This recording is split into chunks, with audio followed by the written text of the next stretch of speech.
And we're back in the book, Pocahontas People, the Powhatan Indians of Virginia through 4 centuries.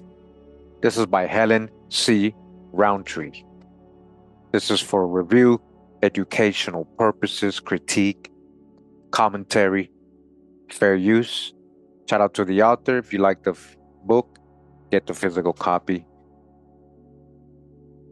And we go to page 144. We're in chapter 7. And this is a century of culture change. We're going to be reading a lot, guys. So get cozy. And I hope you enjoyed. Welcome. It says here, Powhatan culture remained more or less intact until well into the 18th century. Thus, the symbols of an Indian, in parentheses, identity, namely a discrete language and a way of life, remained the same as when the English arrived, despite massive, if informal English efforts to civilize Indians, right? One writer has expressed surprise that an Algonquin group preserved its culture until 1700. Even with English settlers keeping at a distance, it is not really surprising at all. An examination of the Powhatans and of other coastal Algonquins in the 18th century shows that they were tenacious of their ancient way of life, even when surrounded at close range by Europeans. In this chapter, I described the relatively traditional Powhatan culture of circa 1700. Then I examined the historical processes that finally forced massive culture change in the Powhatan remnants, using ethnographic analogy with other Eastern Indians where appropriate. The period covered is from 1705 to about 1830. So what's going on in 1705, right? Got the black codes, right? Remember what was going on to Indians? They're part of the black codes too, being reclassified. When new pressures were brought to bear upon Indian people, right, from 1705 to 1830, he's saying. She's saying. Several literate Englishmen visited Powhatan communities in the late 17th and early 18th centuries. Some of these were clergy, some were travelers, and others were neighboring landowners. Their observations show that Powhatan core people still retain much of their traditional way of life, in spite of having lost most of the land on which that way was based. However, Powhatan numbers were small enough, about 600, that their dwindling land base, as long as they had treaty rights enabling them to hunt and forage elsewhere, was still fairly sufficient. Nevertheless, a vicious circle was in action on the reservations. Traditional life there was difficult enough that people continued to spin off into English society, which caused Englishmen to pressure Indians to cede more land, unused, right, in parentheses, according to them, unused land by European standards. The new cessions then made traditional life continue to be difficult because the people to acreage ratio was once more about the same, so that still more people spun off, in parentheses, and so on. Yet even total loss of land did not mean immediate change in the Indians' way of life. The Appomattox kept up a reasonably traditional community, with only 7 or so families who lived without any reservation at all. Indian men throughout the 18th century were primarily hunters, only their weapons had changed. John Bannister noticed that they thought themselves undressed and not fit to walk abroad, unless they have their gun on their shoulder and their shot bag by their side. They were still adept at camping in the woods, though they now made their fires either out of the pans of their guns with a little powder and a dry wood, or else with a flint and steel. And they quelled the pangs of hunger on long marches by girding up their beliefs. Example, tying in their belts. The Indians of the Blackwater region, at least, had not yet learned how to repair their guns. Powhatan males still used bows and arrows in the 1680s, though by the 1720s it was boys who practiced archery, guns being reserved for men. Men continued to hunt and fish not only for their families but also for the neighboring English gentry. Deer drives were still practiced, as was nighttime fishing with a fire in the canoe to attract the fish, and nighttime hunting of sora or rail birds in the marshes. Beverly wrote that Indian hunters, Powhatans, and probably other tribes to the southwest were killing large numbers of deer for reasons other than food. They make all this slaughter only for the sake of the skins, leaving the carcasses to perish in the woods. Instead of using the deerskins as tribute to a ruler, Powhatan or English, they traded them for the English goods that had become an integral part of their culture: guns, ammunition, cloth, and the iron hatchets long used for tree cutting and canoe making. All right. So we got like a lot of stories about when they were introducing the guns and trading guns with the Indians and supplying them with guns. So this is like a whole other story on it. So the Powhatan thought that was more important eventually because I guess they needed to protect themselves or whatever with it, right? They wanted to have equal measures in case they needed to, right? So guns, ammunition, instead of what they used to trade, right? So already there's culture change going on, is what they're pointing out here, right?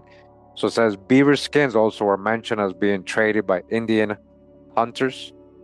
The animals were attracted to the traps by medicine, known only to some few of their old men who keep it concealed as an arcanum of state by which they are the young ones, who they not depend upon them, would hardly be ruled by them.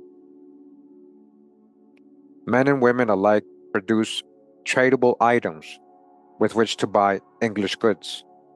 The men produce the above mentioned skins plus venison, deer skin, deer suit, and feathers. And women made baskets, etc. The women's ceramic pipes and pots, the latter made in styles modified for European methods of herb cookery, brought in income throughout the 18th century and well into the 19th. In 1687, the women at Nansatico, or the Nansatico, Port Tobacco Bay charged as much Indian corn for a pot as was required to fill it up. Remember what happened to the Nansatico Indians? A lot of them sent to Antigua and the rest enslaved locally, made into indentured servants, servants for life, the children, all that, right? So it says Powhatan farming continued to be of the slash and burn variety, using iron hatchets for clearing, and presumably the iron hoes or dibble sticks that Indian women had preferred for nearly a century. Land was old and common. Duran de Dauphin understood, perhaps incorrectly, that among the Rappahannocks, Portobacos, the crop belonged to the community, each taking whatever he needs. Planting, weeding, and harvesting were still work for women and children, as were the gathering of wild plants, making of household utensils, and cooking. The Indian diet continued to be a mixture of domesticated and wild foods, but there were two notable additions. First, Powhatan hogs. Listen, there's a new thing there, a new diet, something new they're eating, right? Two notable additions, which is what? First, Powhatan hogs, running free in the woods, were shot as game to eat. Second, some Powhatan groups, if not all, planted orchards and ate the fruit. John Bannister wrote of peaches being gathered and dried.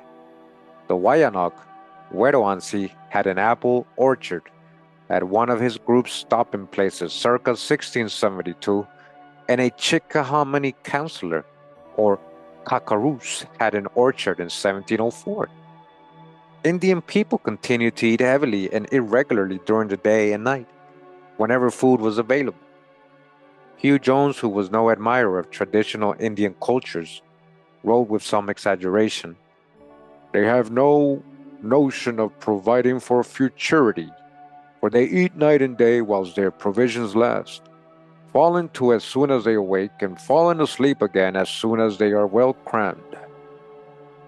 Man, it really sounds like they talking a little smack here, right? But maybe it says the women retain strong feelings about serving different sorts of victuals and separate dishes. This could be after the Europeans came over and they had lost all their ways and land and all that and had to be forced into these little corners, right? So it says in the late 17th century, many of the surviving Powhatans found it necessary to live in fortified, nucleated villages. The palisade was 2, 3, or 4 thicknesses of timber, covered with earth, perhaps lest they should be fired. They are very high.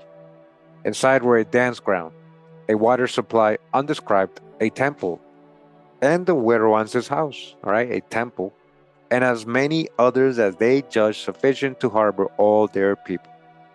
When an enemy comes against them, though the fortifications were strong and the living space somewhat crowded, the Indians persisted in moving to new locations at unrecorded intervals, for fear of their enemies, or for the sake of game and provision.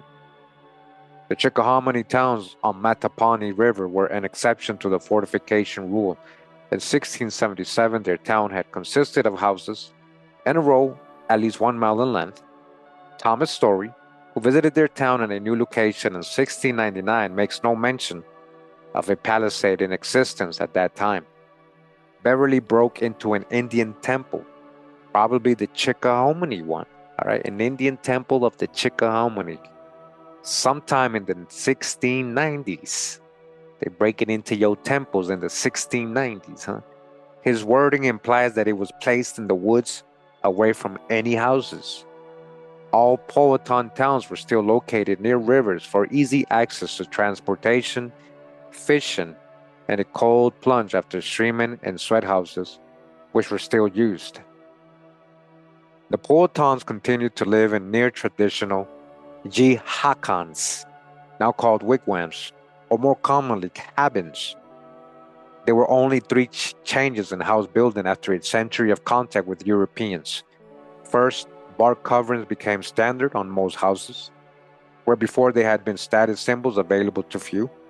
The change may have been possible because everyone now possessed iron hatchets, tools that reduced the time needed to cut enough bark to cover a house. So, again, this is assuming these people didn't have stone buildings, right? We're assuming, right? We're believing all these accounts that the Indians only had wooden places, assuming, right? Even though most likely a lot of these buildings that they're attributing being built in the 1800s, 1700s are way older than what they're telling us. And we're already here when Europeans arrived in these same places, near these same places, right? It says here, second, houses usually had windows left between the slabs of bark. Their windows are little holes left open for the passage of light, which in bad weather they stop with shutters of the same bark, opening the leeward windows for air and light. And third, the Indian towns in early 18th century engravings had not only rectangular dwelling houses in them, but also some smaller domed or conical dwelling houses, which do not figure at all in early 17th century descriptions. These may be sweat houses, moved into the town by the engraver's artistic license. On the other hand, if they are dwelling houses, their presence may indicate occupancy by nuclear families, which would be a response to a breakdown in a traditional social structure. The extended family unit, previously common in Powhatan society. Each house still had a central hearth. The core people among the Powhatans still favored traditional clothing styles, but they used the English fabrics whenever they could, especially on formal occasions. Women's aprons and men's breechcloths were made by preference of blue or red cotton, with a match coat of Duffields added in cold weather. Sometimes the match coat was girt closed in the middle with a girdle. The clothing of women was laced out with their money, which still consisted of shell beads. When an Indian man chose an English style coat, he wanted it to be of diverse colors, like that Jacob made for his son Joseph, and therefore the traders have them cut partly from pale, gills, and azure. All right, you hear? They wanted it to look like Jacob and Joseph, the Israelites. Indians also were clothing purchased from or cast off by Europeans. During a formal Indian visit to a neighboring planter, Durand the Dauphin saw Nansatico or Portabaco men in English jerkins and women in some kind of petticoats, while others had made tunics out of blankets by cutting a hole for their heads and belting in their waists with deerskin thongs. Wow. The Powhatans kept these clothes, never washing them, Dodge the hijack, until they were completely worn out. Then they bought only as much new clothes, however cheap its price, as they needed to replace an old garment. Leggings and moccasins continued to be worn and were now made of cotton or leather. So again, this is the culture change they're talking about. Now they're being dependent on these Europeans' fabrics and the way they dress and buying stuff from them. When before all that, they used to make their own clothes way better and more higher quality than what the Europeans were wearing, or had. Again, this is a true old world, guys. All this knitted shirt or anything knitted is from the Americas and the world. I got a video on that. It says Indian men now wore several hairstyles, which are poorly described and probably belong to the several Indian groups the writers meant. The styles used by men among the Powhatan remnants are impossible to determine, though Robert Beverly wrote that the great man or better sword preserve a long lock behind for distinction.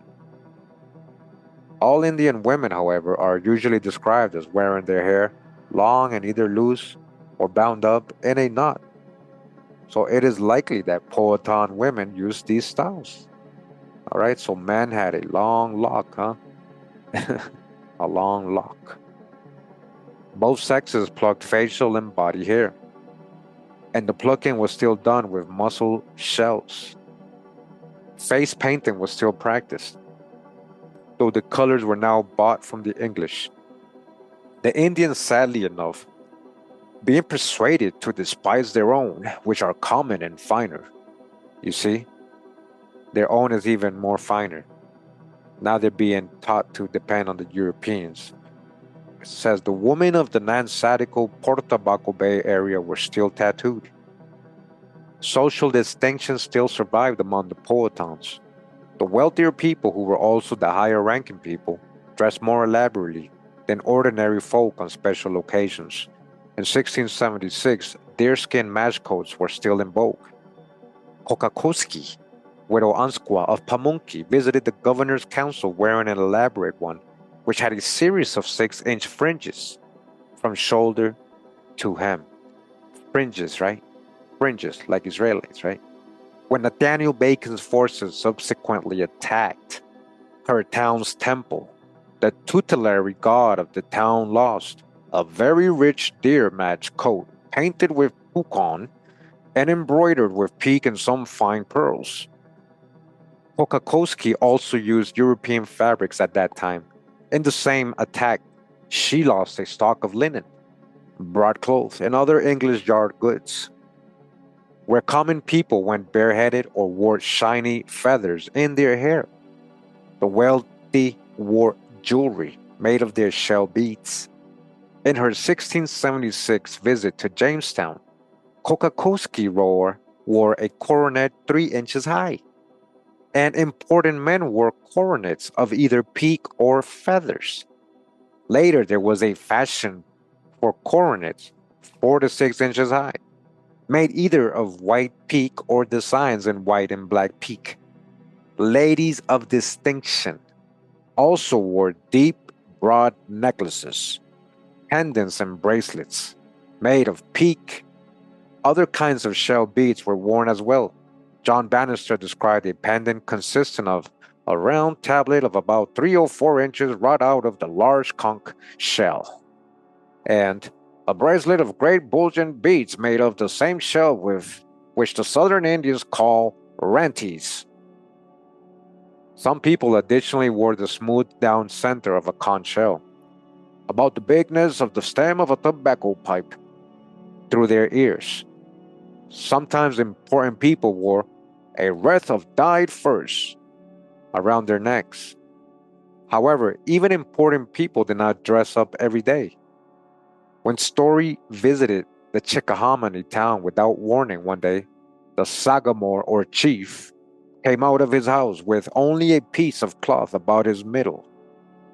The Powhatan conception of a real man, in parentheses, as being an invisible hunter and warrior still obtained, but it had been badly shaken by military defeats and loss of territory.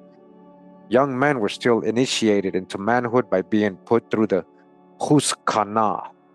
However, there were so few of them left among the core people that the Huskana had ceased to be an annual affair and was now held once every 14 or 16 years as their young men grow up. The last Pamunkey Huskana before Beverly wrote his book was 1694. Wow. When the tribe lost 2 boys, whom it surely could not easily have spared. There was little for a real man, in parentheses, to do on the reservations. He could not go to war except under the command of the English, and much of his hunting had to take place off the reservation. So you see how they break down the man, right? You see how they like making him into a servant, like weak, like subservient. His use as a man is not being like, his whoever they're talking about was the hunter and warrior and all that, right? Because maybe other men had other jobs, right? They're not all hunter warriors, right? But these ones they would call real men, right? They felt useless, under the English rule. By the end of the 17th century, the authority of the conservative rulers and older councilmen who traditionally directed and rewarded ideal men was either being undermined or had already collapsed due to circumstances beyond their control. Traditional sources of authority seem still to have been reasonably strong among the Pamunkeys, who retained hereditary rulers well into the 18th century. Beverly also mentioned a queen at Pungotik and the Eastern Shore Empress at Nandua. However, traditional power was fading among the other Powhatan remnants, for whom we have records. Neither a ruler nor a council is recorded among the Gingaskins of the Eastern Shore from the 1660s on. The Gingaskins, huh? The Chickahominy dispute of 1704 to 1705, which concerned both land and political power, has already been described. The Wikomikos still had a kingdom in 1705, but the king had only 2 elderly male subjects, and the landless, rulerless Appomattox elders were having difficulty keeping the respect of their young men. Those rulers who remained among the Indian communities kept up their positions as best they could. They dressed richly, and some, like the king of Pamunkey, now kept saddle horses as a status symbol.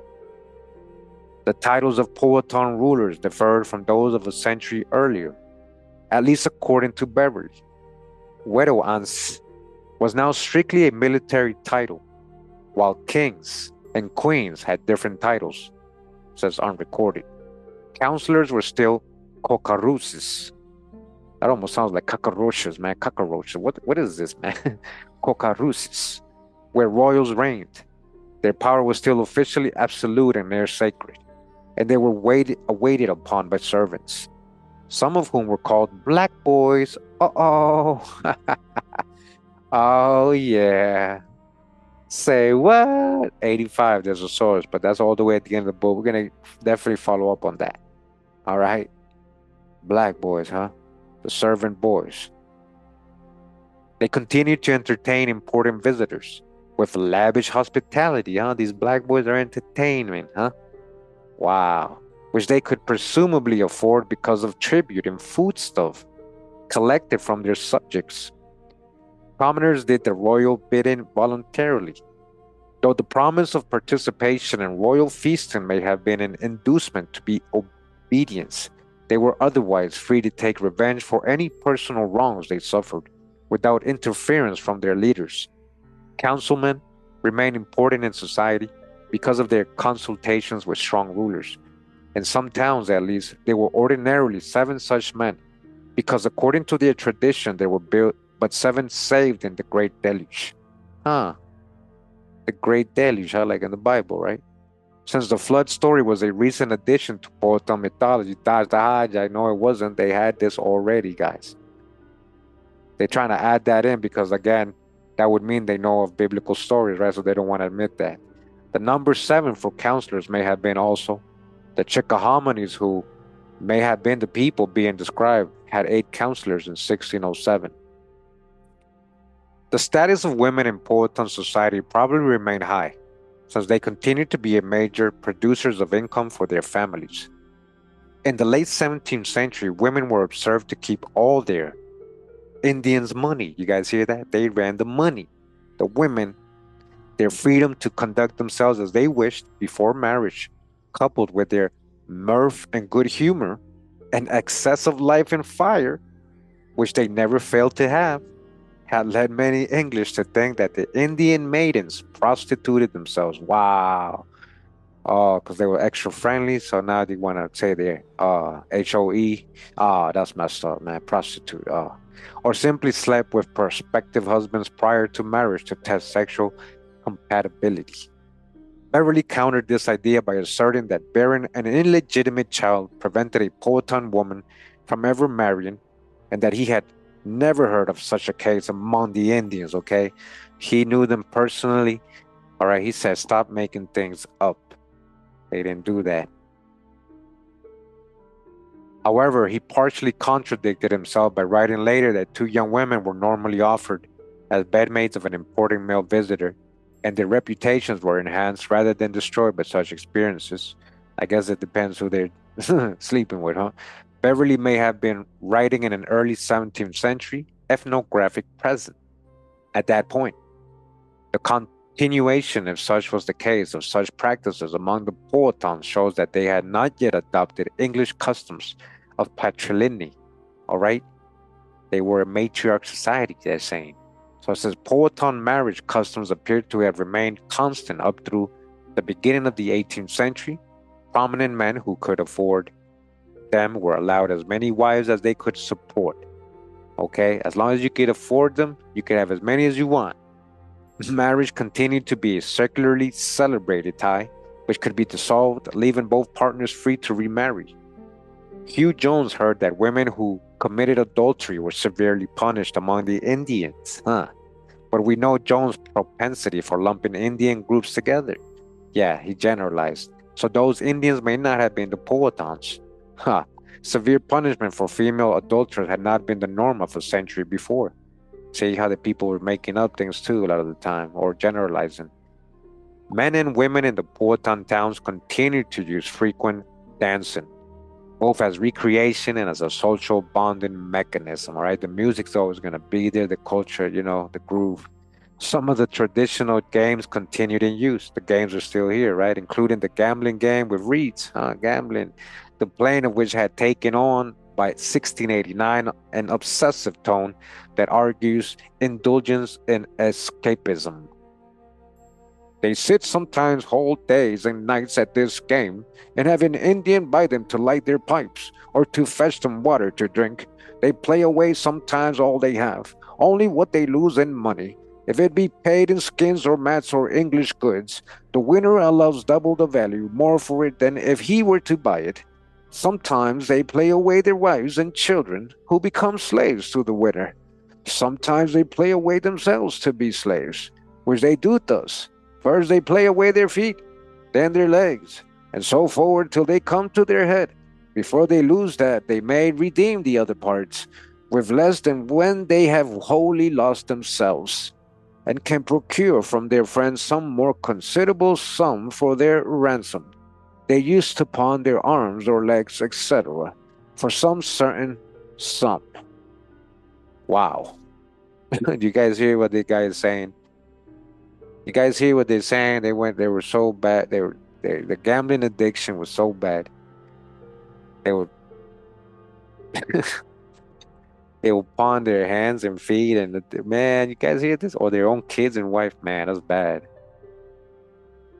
Powhatan men and women alike smoked tobacco for recreation by the end of the 17th century, but they used the mild tobacco of the English, not the native tobacco that had once had other associations. All right, it's not the same.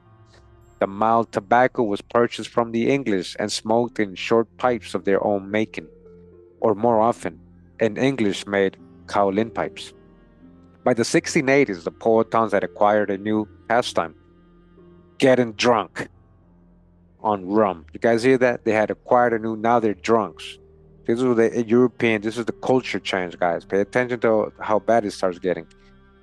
So they started getting drunk of rum, which was in large part escapism, you know, because of what had happened to them, right? They escaped into the alcohol, just like people today escape into drugs, right?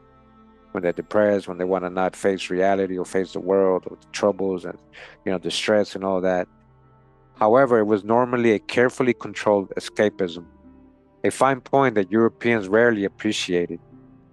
The way in which Indian people, usually men but sometimes women, went about it resembles the drinking behavior of several modern Indian peoples. They did not bother to drink unless they had enough liquor to become fully drunk. And then they went on about their drinking as solemnly, as if it were part of their religion. They also followed the pattern of drinking in groups of friends, one or two of whom would remain sober to watch over the others. Wow. Designated driver, huh? This was a good idea, since those who got drunk often became boisterous. The Indians who became drunk in the English settlements were usually observed to brag and to shout profanities at English passers-by, who usually ignored them. Drinking was therefore not only a sanctioned escape from a very difficult life, but also a safe outlet for releasing hostility toward whites or Europeans, right? You guys hear this? What's going on? Picture your people, man. Priests were still powerful men in Powhatan society, retaining most, if not all, of their traditional functions, but their power was waning. In 1689, an English writer noted that the Indians say that though their God can tell them that their neighboring Indians have any design upon them, yet he cannot acquaint them with the designs of the English. Priests had not been able to stop the decline and probably the increase in ill health due to malnutrition of their people. But Indian folk were still loath to abandon the traditional system for another that was still strange. Thus, John Clayton wrote variously that priests were the persons in gravest veneration among them next their king, and persons of the greatest honor and esteem among them next to the king, or to their great war captain. The English heard a good deal about the powers of Indian priests in conjuring and making rain, but they made light of what they heard and continued to pressure the Powhatans to convert to a civilized religion. That's the hijack. A case in point was recorded by Beverly. A drought was blighting the plantations of the upper James River, including that of William Byrd II. An Indian man, probably an Appomattox priest, who lived in the neighborhood, approached Byrd's overseer and offered to bring rain in exchange for 2 bottles of rum.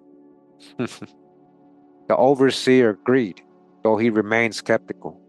The Indian man promptly began "Powwowing," as they call it, and within half an hour clouds formed and rain fell on Byrd's crops, but none at all upon any of the neighbors. The Indian did not ask the overseer for payment. Instead, he waited for some time until Byrd himself came to the plantation. The overseer, of course, had joyfully told Byrd immediately that his crops were saved. But when the Indian approached Byrd about his reward, Byrd toyed with him, pretending to know nothing about any rain-making and replying to the Indian's assurances of having brought rain that he, the Indian, was a sheet and had seen the cloud a-coming. And so forth. Byrd made sport with him a little while, but in the end ordered him the 2 bottles of rum, letting him understand, however, that it was a free gift and not the consequence of any bargain with his overseer. It was such a treatment that made Powhatan people in general, and their priests in particular, a sullen, closed people who will answer very few questions. English condensation must have made the Indians all the more bitter, because at times when English medicine failed, even aristocratic Englishmen would turn to Indian doctor-priest, as Nicholas Spencer once did to save the eyesight of a servant. Indian cures for certain ailments were highly respected, even if the Indian physicians were not. The Powhatan cures for wounds and fractures were said to be especially good, but Indian medicine was more renowned for its ability to cure snake bites. The usual cure was an herbal powder carried by every Indian, which in almost every town has a different composition. All the powders were so effective that all the Indian victims recovered within a day, while English victims, presumably treated by English physicians, sometimes died. All right, they don't got the right medicine. However, the only recorded eyewitness account of an Indian curing snakebite involves cauterization, not a powder. Once again, a practical joke, this time a vicious one, was involved. An Indian was Charmin, in parentheses, a rattlesnake at the behest of Colonel William Claiborne, who in his old age liked to keep these snakes always in barrels in the house. The performance was going well, and the Indian had discarded the wand he had been using and was working the snake with his bare hands. Suddenly, Claiborne hit the snake with his crutch, and the snake snapped the Indian by the hand and bowed him very sharply between the fingers, which put his charm to an end, and he roared out. But with great presence of mind, the man stretched his arm over his head, demanded a string which he tied on for a tourniquet, and clapped a hot burning coal onto the bite, whereby he was cured, but looked pale a long while after. John Clayton called this tale a pleasant story he had heard, which indicates that he found Claiborne's joke funny. All life was cheap in the late 17th century, but Indian life was cheaper. All right. By the end of the 17th century, the Powhatans had learned to hide their religious beliefs from Englishmen.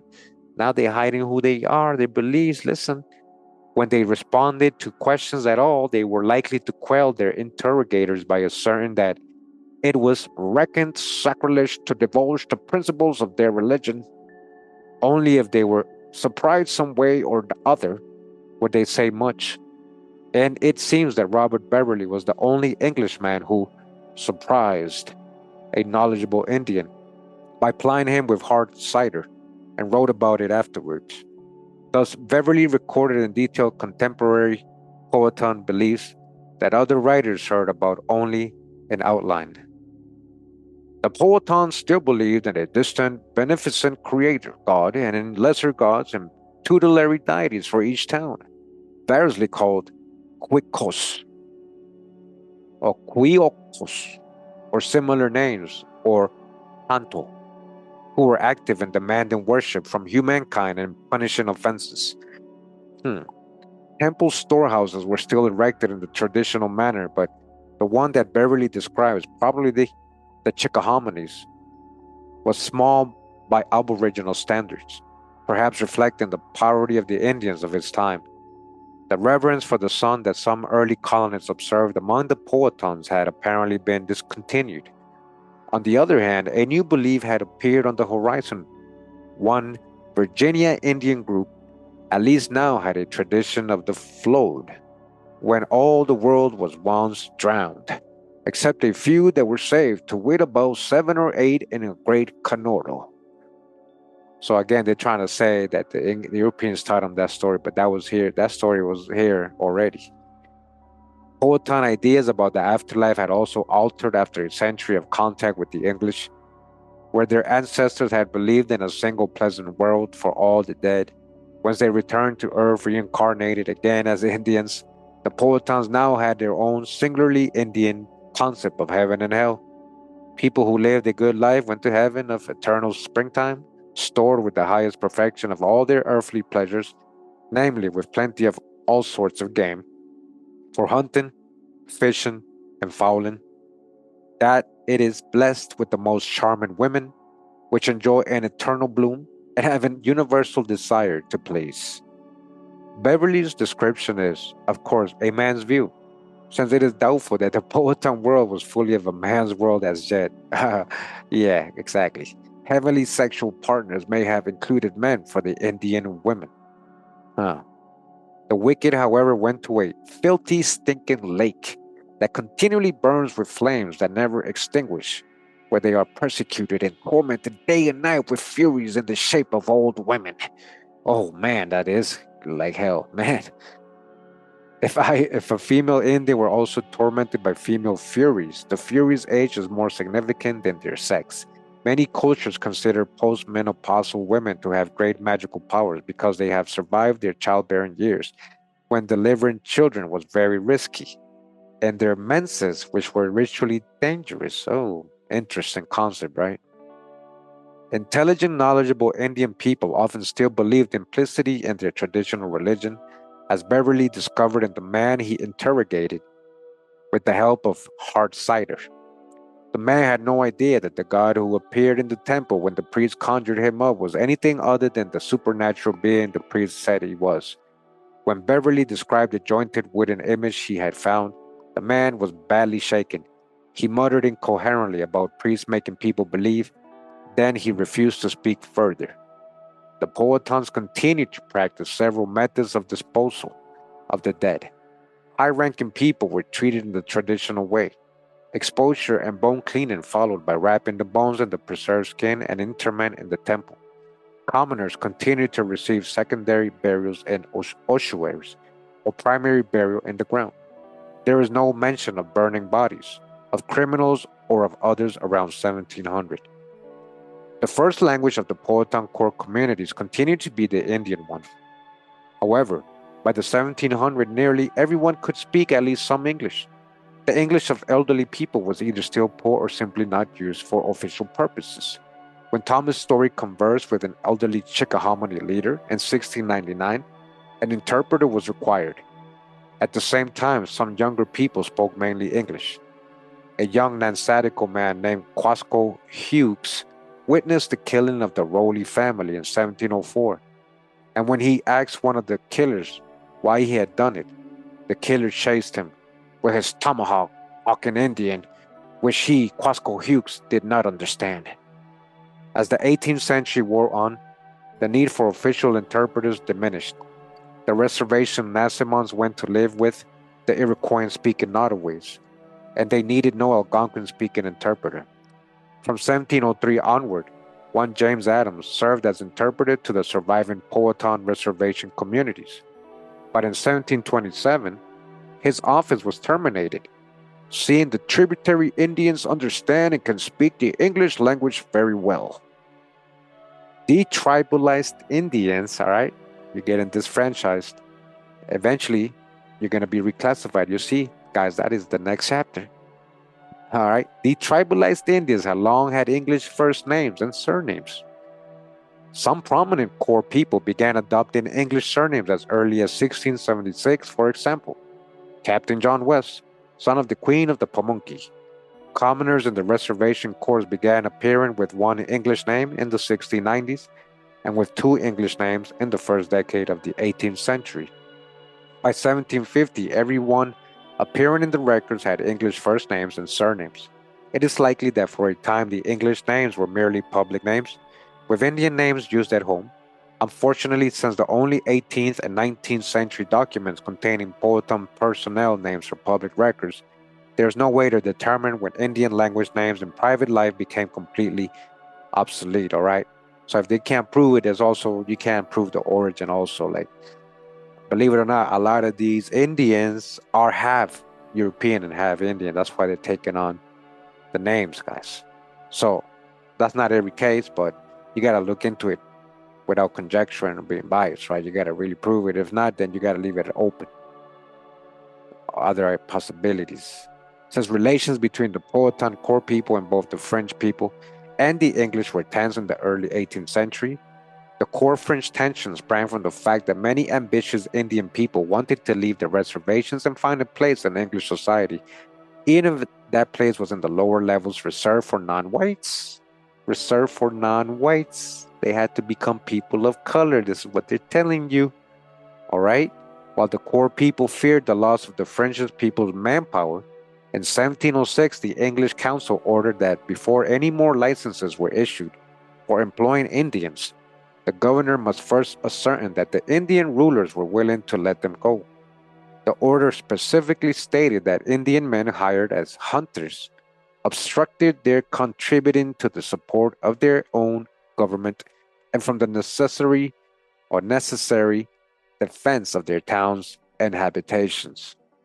Sometimes French people left despite their rulers' protest. In 1709, Robin, a Pamunkey trained as a shoemaker, petitioned the governor for permission to stay in the English settlements where he could follow his trade. Permission was granted, and while some Indians hired themselves out with permission from home, others left to work for English employers against the will of their sovereigns. The tension between the Powhatan corps and the non-Indians surrounding them arose from the cultural and physical differences that still persisted. The only record of early 18th century Indian opinion of, it says here, Africans was, I don't know what they mean by that. What Africans? Negroes, so-called Negroes, maybe they're trying to say in records, was provided by Hugh Jones, who wrote that Indians hate and despise the very sight of Negro. See, the word Negro, okay? Indians hate Negro, but Indians are being called Negro and Indians are Negroes. How can they hate themselves? That makes no sense. But they seem to like an East Indian. This makes no sense, guys. We're going to follow up on that. And fear and revere the whites. Revere the whites, huh? But whites can include black folks too, Negroes. So see how that doesn't... Remember what we've learned with these classifications. The despising of Negroes may have been behavior shown publicly towards slaves, all right? They hate slaves, not just any so-called Negroes. Or it may have been the revulsion that many people feel against those who physiognomy and cultural background different from their own. Revulsion was certainly what the core Indians felt against the English and their alien culture, which had been forcibly imposed upon the Virginia natives for a century. Their behavior when they were drunk has already been described. When sober, the Powhatans cloaked their hostility with reticence, which, when added to the traditional Indian's reluctance to commit himself in strange situations, must have amounted at times to a stony silence. Thus, to John Clayton, the Virginia Indians appeared to be a dull, melancholy temper, rarely affected with pleasure or transported with passion, most irreconcilably revengeful, sullen, closed, and reserved. Jones called Indians in general treacherous, suspicious, and jealous, difficult to be persuaded or imposed upon, and very sharp, hard in dealing, and ingenious in their way, and in things that they naturally know or have been taught, though at the first they are very obstinate and unwilling to comprehend or learn novelties, and seem stupid and silly to strangers, all right? Dodge the hijack. So Jones really didn't like Indians. He's just talking shit. Literally, guys. But at least we're getting the source from this, what Jones thought of them, right? Some Englishmen called the Powhatans stupid. You see? These people hate him out loud, and the Powhatans resented it. One man in Williamsburg, probably a Powhatan, gave Francis Louis Michel a tart answer when Michel expressed surprise at the man's ability to speak English. He asked Michel whether we thought that if they had been taught like we, they could not learn a thing just as well as we. I asked him where he had learned to speak English. He answered they were not so stupid. All right? He's like, I ain't that dumb, man. I speak what you're speaking. A continual sore spot with the Powhatans was English people's steadfast refusal to consider Indians as marriage partners. The English who wrote on this subject were probably right in surmising that the Powhatans would have been more receptive to English culture had English people given this evidence of considering Indians as fellow human beings, as it was not even well-meaning English missionaries were going out to the Powhatan reservations to assure the people of English esteem while trying to convert them. They were only the Indians, English neighbors, most of whom were from the poorest strata of English society, and were apt, in their struggle for prosperity, to maltreat Indians. The Christian, in parentheses, example set for the Powhatans was not a good one. So the Christian example, right? Meanwhile, the English, who took the trouble to inquire into Powhatan feelings, discovered a few, and only a few, specific English practices that the Indians, the males, were willing to admit they found peculiar. Powhatan men thought Englishmen were fools for being the entire support of their wives, and for not always going out armed with weapons. They laughed at the small size of English spoons, which necessitated much arm work. Their own spoons generally held half a pint. They also thought the English extravagant for buying wine, when rum brought intoxication more quickly. There were probably many other items, such as the English reluctance to bathe and the English eagerness to give advice, but it would have been dangerous, as well as impolite, to mention them to inquiring Englishmen. All right? Hey, they were complaining about the English not bathing. You hear that? Instead, the Powhatan core people preferred to live quietly in themselves on their small islands on tribal territory, preserving their traditional way of life as best they could. They were trying to hold on to their culture, right? Military and land affairs, it says here. In the early 18th century, the Powhatans were so low on manpower that they had to appeal to Anglo-Virginians for help when they were having or harassed by outsiders. Some of these encroaching outsiders were whites or Europeans from North Carolina, who took advantage of the lack of the properly surveyed boundary between the colony and Virginia by seating themselves on the land occupied by the Nassimons, all right? They took over the Nassimon Indians' land. These people from North Carolina, these Europeans, they're saying white, but Europeans, they could be black Europeans as well.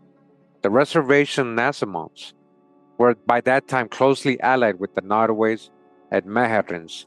All three tribes complained repeatedly to the Virginia governor while keeping up friendly relations with the still strong Tuscaroras to the south. The Pamunkeys also tried to be friends with all the Iroquois during the time by visiting them. Though in 1713 they acted for the English in capturing a Tuscarora in their neighborhood. Since European Virginians accurately perceived the Tuscaroras as a threat, they sometimes complained that the Nottaways and Mahatans and occasionally the Nassimons were insolent or seditious. Investigation of Indian landmarks and a survey of a boundary between North Carolina and Virginia in 1710 did little to quiet the situation. When the Tuscaroras went to war with the European Carolinians in 1711, communication with them was forbidden to all tribute-paying Virginia tribes. The Virginia government offered the Tuscaroras reservation land to be surveyed between the Upper James and Rappahannock in an effort to draw them out of conflict with other Englishmen, but the Tuscaroras remained in North Carolina as a reservation tribe. During the 18th century, many of them moved north to join other Iroquois bereft of strong allies among their relatives. Some Nottaways and Mahatans went north with the Tuscaroras, while the rest remained behind and entered a period of land loss, pressure for culture change, and alcoholism. All right, you see how they're doing it, right? The reservation Nassimons, who by then spoke Nottaway, may also have split into those who left and those who stayed. Now, the Siouan speakers of the Piedmont, Virginia, North Carolina, and South Carolina, so the Eastern Siouan people, the Saponis, Enos, the Occoneechis, the Stucanoxes, and Tutelos, were also on the move during the early 18th century. Many of them came temporarily to rest within the Virginia colony, which tried to draw them in as tributaries and settle them peacefully around a combined fort and mission named Fort Christiana. Both before and after the fort was established, the Siouans residing there were attacked by the Nottaways and Tuscaroras. So who started the beef, right? Eventually, the Siouans drifted away again. The mission at the fort was discontinued in 1718. The English and Powhatans in Virginia continued to be threatened by Iroquois from the north. The tributary Powhatan communities realized their own uselessness as buffers for anyone when they were prevented from making peace with the Five Nations in 1684 and 1704. In the end, it was the English who succeeded in making a workable peace with the Iroquois in 1722. The tributary Powhatans were safe from Iroquois attacks thereafter. When hostility broke out between the English and the French, with Iroquois allies later in the century, the Powhatans remained uninvolved. The worst threat to the Powhatans for the rest of the 18th century came from their English neighbors.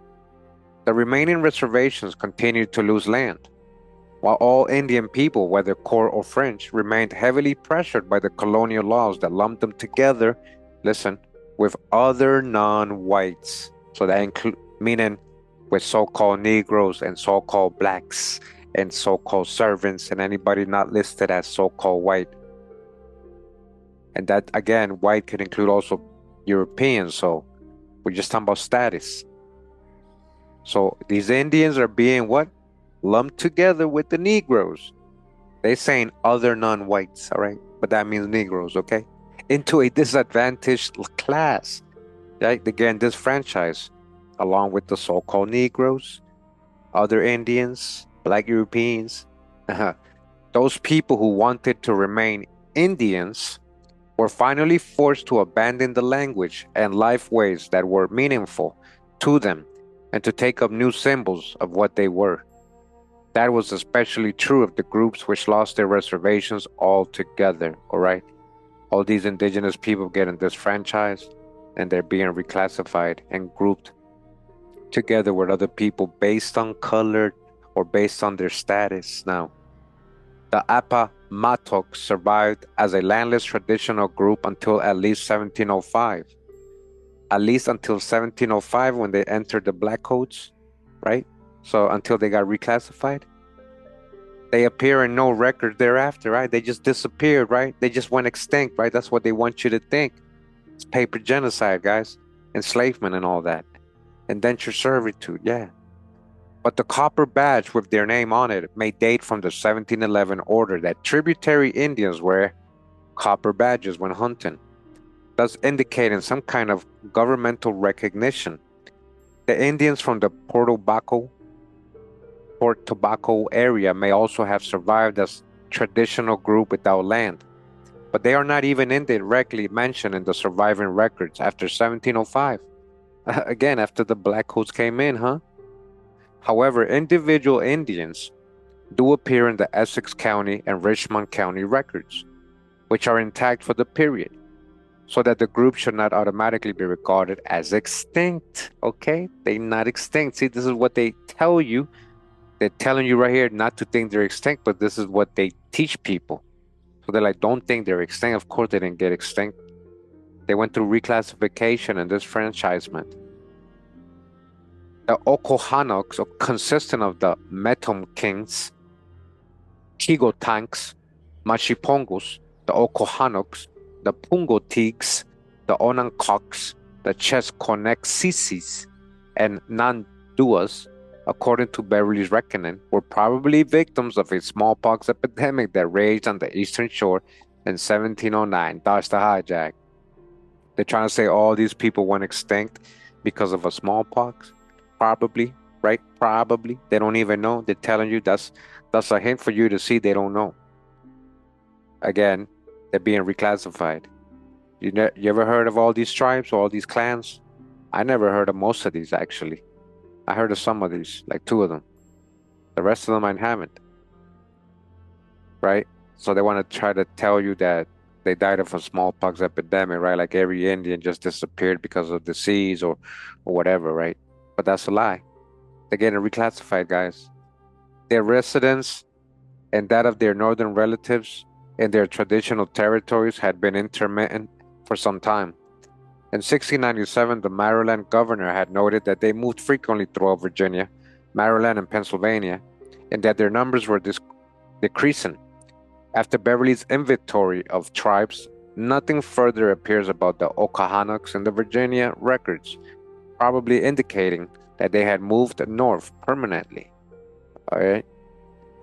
The Wicomico, or the Wicocomico, remnant, which according to Beverly consisted of 3 old men living the traditional life. Dodge the hijack. There was a lot more. They got reclassified.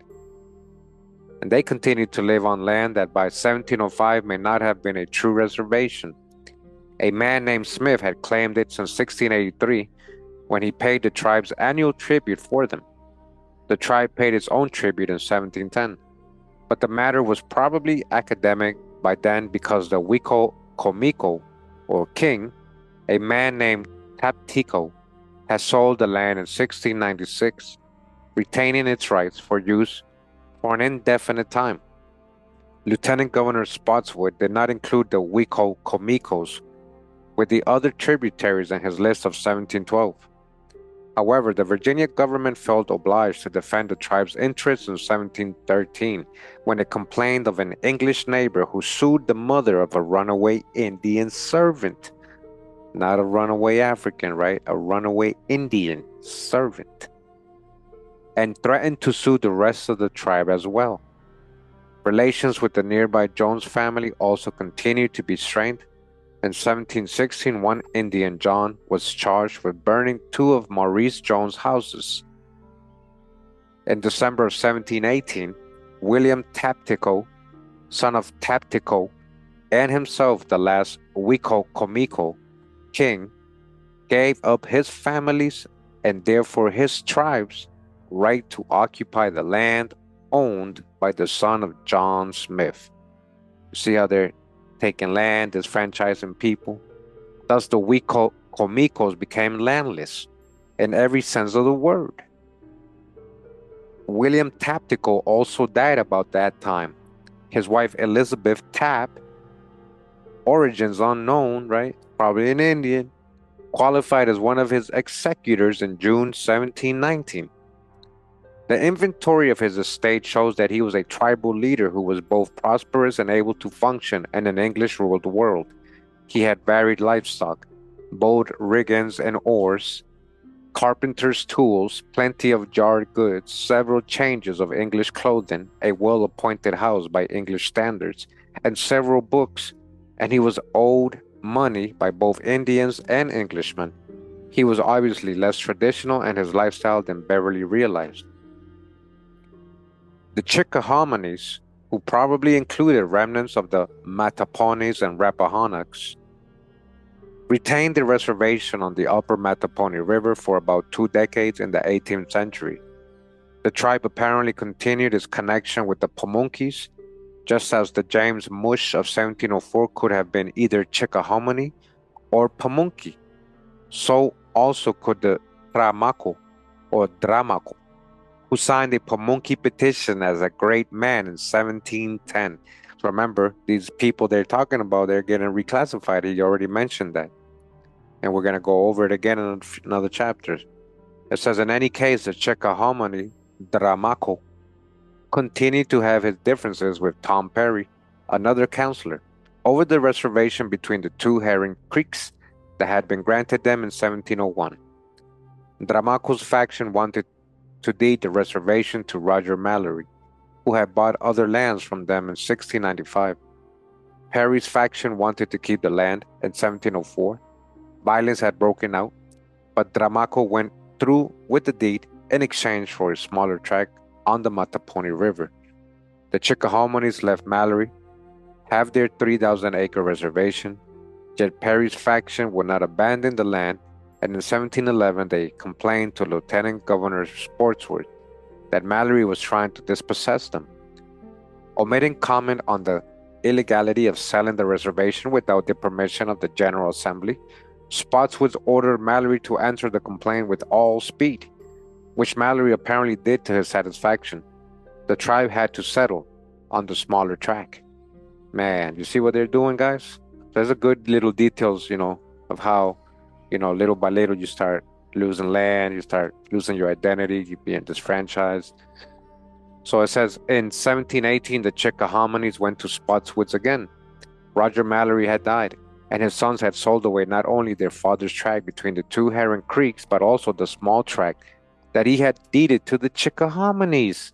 So even the little land they gave them or left them, they're selling that. See, the Mallorys, they didn't care that dad is dead. They're going to sell the land. They don't care about the Indians. And then they're going to take their land and say, oh, that's our land too, and sell it, you see? Now imagine if that happened on a large scale. And it did. It says both the sons and the new purchaser were now trying to make the tribe give up the land. Spotwood referred the matter to King William County Court, whose records were burned in 1885. The outcome is therefore uncertain, either during or after 1718. The Chickahominy sold out or agreed to leave their tract, again without consulting the General Assembly. And sometime after 1718, they became totally landless. James Adams continued to be paid as the interpreter to the Pamunkey and Chickahominy Indians until his office was discontinued in 1727. But Governor Gooch's list of tributary Indian tribes in 1730 did not include the Chickahominies by name. Lacking the records of King William County, we cannot be sure that either a landless Chickahominy group or individual Indian families continued to live in the vicinity of the old reservation without the records, huh? Well, they've been reclassified. How are you going to have records, right? If these people are being classified as people of color, or black or Negroes, or even white, right? However, it appears that a group persisted even if there are no documents surviving to prove it, you see? Non-reservation Indians show up in the oldest surviving King William County records. King William County, huh?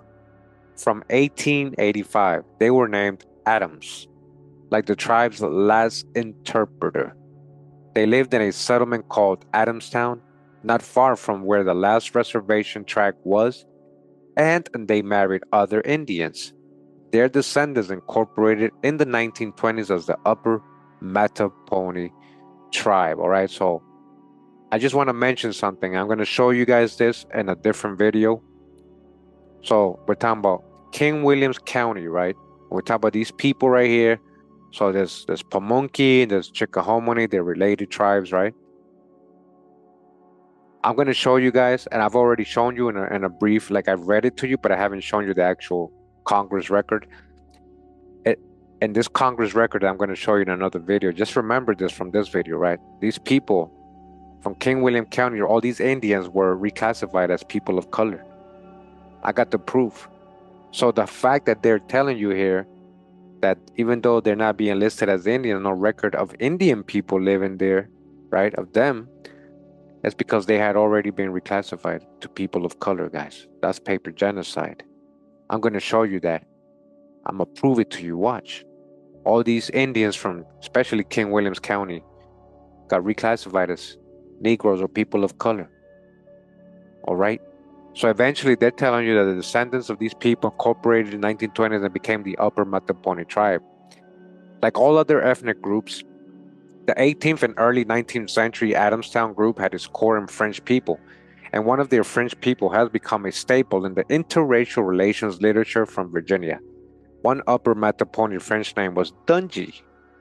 People of that name married both Indians and free Negroes. You see?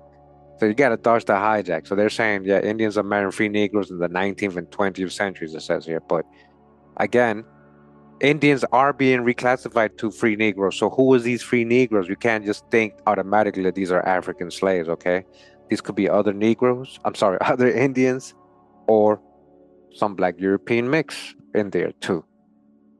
So an Indian descended, Captain John Dungy, petitioned the Virginia Assembly in 1825 to let his wife, born of a liaison between prominent European planter and his slave, dark complexion slave, and freed by her father's will, remain in Virginia.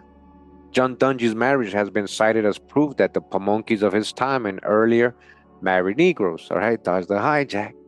So they're trying to say Captain John Dungy was white, like pale skin, but maybe just white in status because he owned land and he could be Indian and have European, Black European, you know.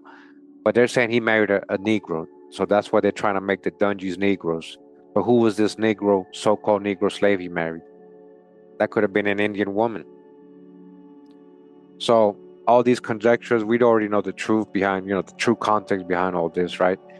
So it says, but Dungy had no connection with the Pamunkeys. And since he merely claimed some Indian ancestry rather than an Indian identity, There is no evidence to indicate that he fully belonged to the lesser-known ancestral Upper Mattaponis either.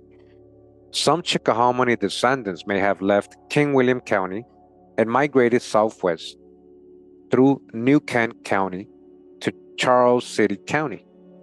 The records of all three counties were burned in the 19th century. In the 1800s, they burned the records. They paper genocide. Just like all the 1890 census are missing. And the surviving property tax records from 1782 show no people with Chickahominy surnames. Thus, neither a migration nor its date, if it occurred, can be traced. See, they made sure they erase all this history, guys. However, a largely endogamous, non-European, non-Negro, whatever that we want to mean by non-white, non-Negro, right? People appear from the mid-19th century onward in the Charles City and New Kent County records. So now there's people in the limbo in between. Who are they talking about? They share the core name of Holmes with the Upper Mattaponis, although the most common name among them is not Adams but Atkins. And they still have an oral tradition of a migration from King William County. And again, all those Indians were reclassified as people of color. So by the time they had left, they were already classified people of color, right? Perhaps more significantly, these people were recommended to anthropologists in the 1890s as the Chickahominy Indians by the Pamunkeys. The Nasamons had already split into two parts in the mid-17th century. The non-reservation Christianized Nasamons continued to live on the Nasamon River until either the late 17th or early 18th century, probably the latter. Then family by family they withdrew southeast into the back country of Norfolk County on the northern edge of the Great Dismal Swamp. That's where they're being pushed to, really, right? There they went on living quietly throughout the 18th century, right, the 1700s, keeping a Nasamon identity and living by hunting and farming on a small scale. However, the Indian identity of these people and later their distant Indian ancestry made some of their English neighbors unwilling to respect their citizenship. You guys hear that? They're being discriminated because they're Indians, but they're also most likely because they're people of color. The matter was complicated by the marriage sometime in the early 18th century of one man to be manumitted mulatto slave. See, they had a problem because they looked dark too. In the eyes of the European community, so-called white, right, that one marriage of a couple who may not have been ancestral at all tainted the reputation of the rest of the group for years to come. Not because one is listed mulatto, Negro, now they want to see. Now they're worried about the whole tribe, and now they want to say now they're not Indians because they got somebody who's dark complexion, literally. Therefore, sometime between 1722 and 1727, the children of Richard Bass, the Bass family, Nasamon Indians in Norfolk County, had the clerk of court write a certificate for them, reciting their ancestry and stating that these are peaceful subjects of his mighty George I, numbered among ye Nasamon people, freeborn and worthy of ye respectful consideration of Christians and ye church in Carolina as in Virginia. In 1727, William Bass Sr., one of Richard's sons, had to have an inquest held by the county court to prove that he and his kinsmen were of English and Nasamon descent only, and that by the Treaty of Middle Plantation in 1677, they were entitled to bear arms and to use the cleared lands and swamps that their ancestors had used since and before the English governance in Virginia. The county government was plainly willing to accord the Basses privileges that seized for other more Indian groups when they lost their reservations. Right? So they were handpicking who's being called an Indian, who's getting the land based on that status that they get. The Nasamon descended Basses continued to have problems with racist English neighbors, racist. So these are people of color, okay? So in 1742, a younger William Bass went back to the county court and got a certificate stating that he was of English and Indian descent, with no admixture of Negro blood, and was numbered as a Nasamon by his own choosing body bag. Why do I say body bag, guys? This is very big. You guys gotta understand what I'm about to explain to you. And the Nasamon people know their history. So there was, I believe, a John Bass. Again, I already mentioned this a lot of times. Here I go again. The origin of the Nasamon Indians is a mixture of a black European, most likely, I believe his name was John Bass, who married a princess, supposedly, of the Powhatans, right? And so, most likely, she could have been Pamunkey or Chickahominy, right? And out of them came the Nasamon Indians. So all the Basses are carrying indigenous blood, a lot of indigenous blood, but also that English first progenitor who got with the princess that became that clan of Indians called the Nasamons, right? So when this Indian, and remember he's a person of color because their race is against him, right? This so-called black man, he said, "Hey man, I don't have no Negro in me." He's black, guys. He's a person of color. I don't have no Negro because I'm English and Indian. I'm Indian and English. All right, English and Indian. No admixture of Negro blood. And he identifies himself as an Indian. So this certificate, which describes Bass as a tall, swarthy, dark eyes, he's being described as swarthy. Okay? The person of color, you're telling you, I'm not Negro, because Negro had this taint that meant like you are a foreigner, you might be African, or even your status that you are chattel or slave. Like you don't want to be considered that. All right, so they get disfranchised because of that. And this is what he's trying to say. I don't have none of that. I know my genealogy. Bunch of Indians and our English progenitor. Says this certificate again describes him as tall, swarthy, dark eyes, as a forerunner in form to the certificates of free birth, which became required for free non-whites after the turn of the 19th century. In 1797, another William Bass had to get yet another certificate from the county court reciting his ancestry and stating plainly that he was of English and Indian descent and was not a Negro. Okay, was not a Negro nor a mulatto by some falsely and maliciously state, as some try to accuse him of. How could they? He's an Indian and he has English blood too. All right, you can't try to give him a tag like Negro or mulatto. He ain't down with that. You guys, this is big right now what we're reading. This is big. This really happened. So I'm trying to tell you. If you didn't know stuff like this happened, this is really happening. These are how people get disfranchised. This is why people have been turned into black, why we're fighting these tags of African American, this whole false identity of being African, because things like this happened, right? And there's a whole other context missing. Because the genealogies recited in the certificates show at least two ties to the traditional Nasamon tribe. One was the Bass marriage of 1638, and the second linked the William Bass of 1797 to Great Peter, Nasamon headman on the reservation in the Isle of Wight, now Southampton County, in 1710. The Christianized Nasamons had clearly kept up ties with their reservation kinsmen for a long time, and in the long run they were the group that survived. The reservation Nasamons had trouble with squatters from North Carolina on their land throughout the 1720s, their land being located near the state border in what is now Southampton County. They remained in possession and were living near the Powhatans in 1730, but by 1744 their population had dwindled, probably by spin-off to a few people, of who 7 years before had gone to live with the Nottaways, also in Southampton County. These Nasamons therefore asked the Virginia Assembly for permission to sell their old reservation and buy new lands closer to their present abode. Permission was given, and the transactions were carried out in 1746. Reservation Nasamon identity became more thoroughly bound up with the Nottaways thereafter.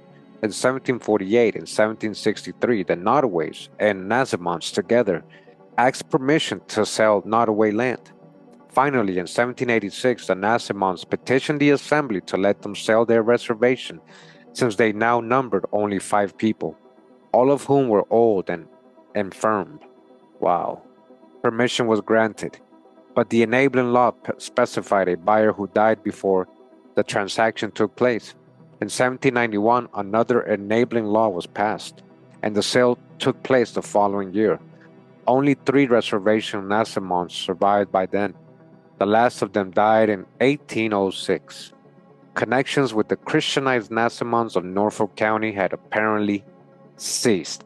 Apparently, but not really. Again, people are being reclassified, disfranchised. Both the Pamunkey Reservation in King William County and the Gingaskin Reservation on the lower eastern shore survived throughout the 18th century. The Gingaskin lands remained constant at about 650 acres, and the Virginia government seems to have considered them to be the wards of Northampton County, more or less by default. Luckily for us, the Northampton County records survive intact. They show little business transacted on behalf of the tribe and many individual Indians appearing in court, most of them suing either non-Indians or other Indians for trespass and assault and battery, theft, and other unspecified grievances. Occur less often. It is significant that several of the free Negroes appearing in the court records had surnames that later occur among the tribesmen. I told you these free Negroes are other Indians. In time, the Gingaskins were to have more documented associations with free Negroes than did any other Powhatan group. As the century wore on, an increasing number of Indian children were bound out as indigents. They were bound out. This is where your slavery comes in. A Negro child, right?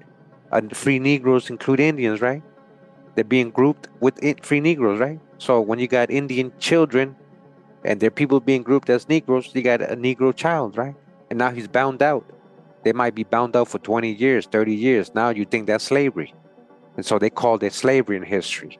And now when his contract is over, his bound is over, then they're saying, oh, the slave master freed him. But really his contract's just over. You can't be bound out anymore. So you see, Indian children were bound out as indigents to earn their keep instead of being supported by the parish. And Indian people were still making traditional items such as mats and baskets for sale to non-Indians. The Eastern Shore was not a hospitable abode for free non-whites. By the early 18th century, all right, that was black neighborhoods, right, non-whites, melanated folks, free people, and servant people, all of color. In 1722, the so-called white citizens or European citizens' fears of the growing free Negro population, again, it's growing because these are all Indians, had reached such proportions that they were being expressed in grievances to the county court. Attitudes toward Indians were no more kindly. In 1728, the county court ruled that an Indian slave was to be sold even when he was specifically and legally freed by his late master's will. You guys hear that? Even if he had already been freed. So this is somebody that probably has been with somebody for 20, 30 years, all his life, right? As a child. He's finally freed in the will. And now they're trying to overturn that, right? So in 1728, again, the county court ruled that an Indian slave was to be sold even when he was specifically and legally freed by his late master's will. That ruling was made at the request of the parish church wardens, all right? And that's how you get stuck in chattel. That's how you get stuck in so-called slavery for life. And that's what they teach us in school, but they had reasons why people will get stuck in chattel and their contracts weren't being met. This is what's happening. This is what they're describing here, okay? It was to these same church wardens that Gingaskin Indian affairs were eventually to be handed.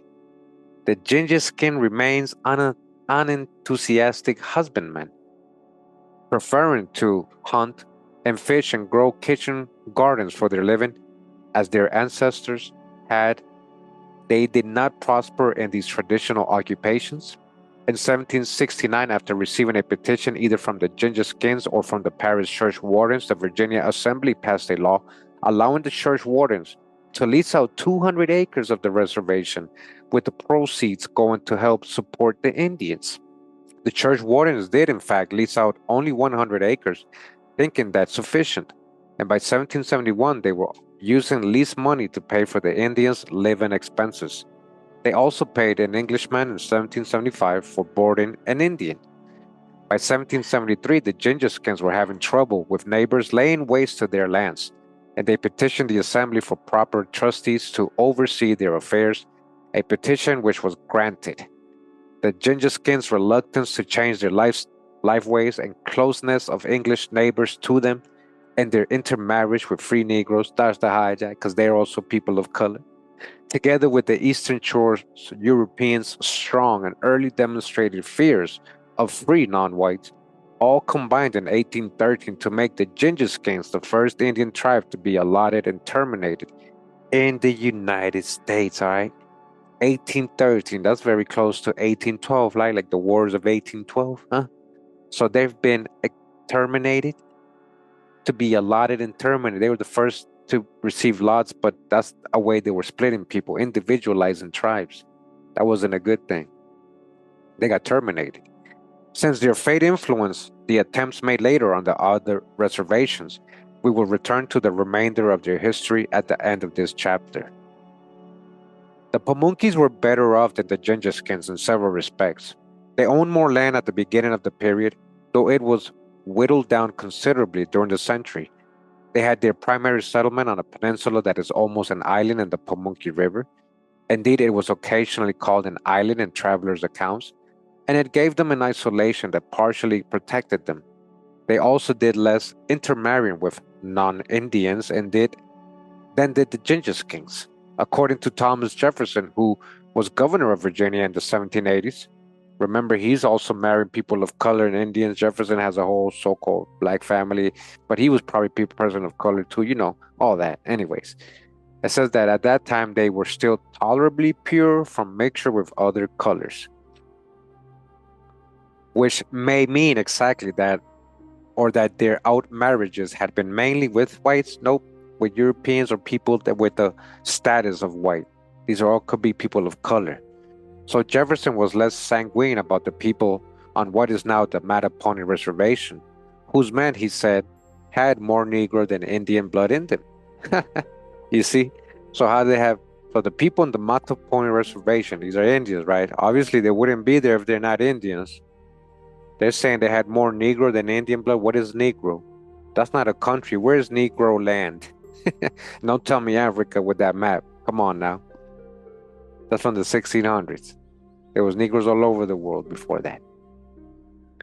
So, again, that's a hijack, right? These are they're trying to disfranchise because these are dark people. However, since that reservation was then part of the Pamunkey, one and would not have paid a separate tribute to the governor, Jefferson may merely have been reporting hearsay. You see, he was just making shit up. There is no way to prove or disprove his statement in the near absence of tribal and county records for that period. Pamunkey land holdings were still considerable in 1706, though not all English claims had been cleared as yet.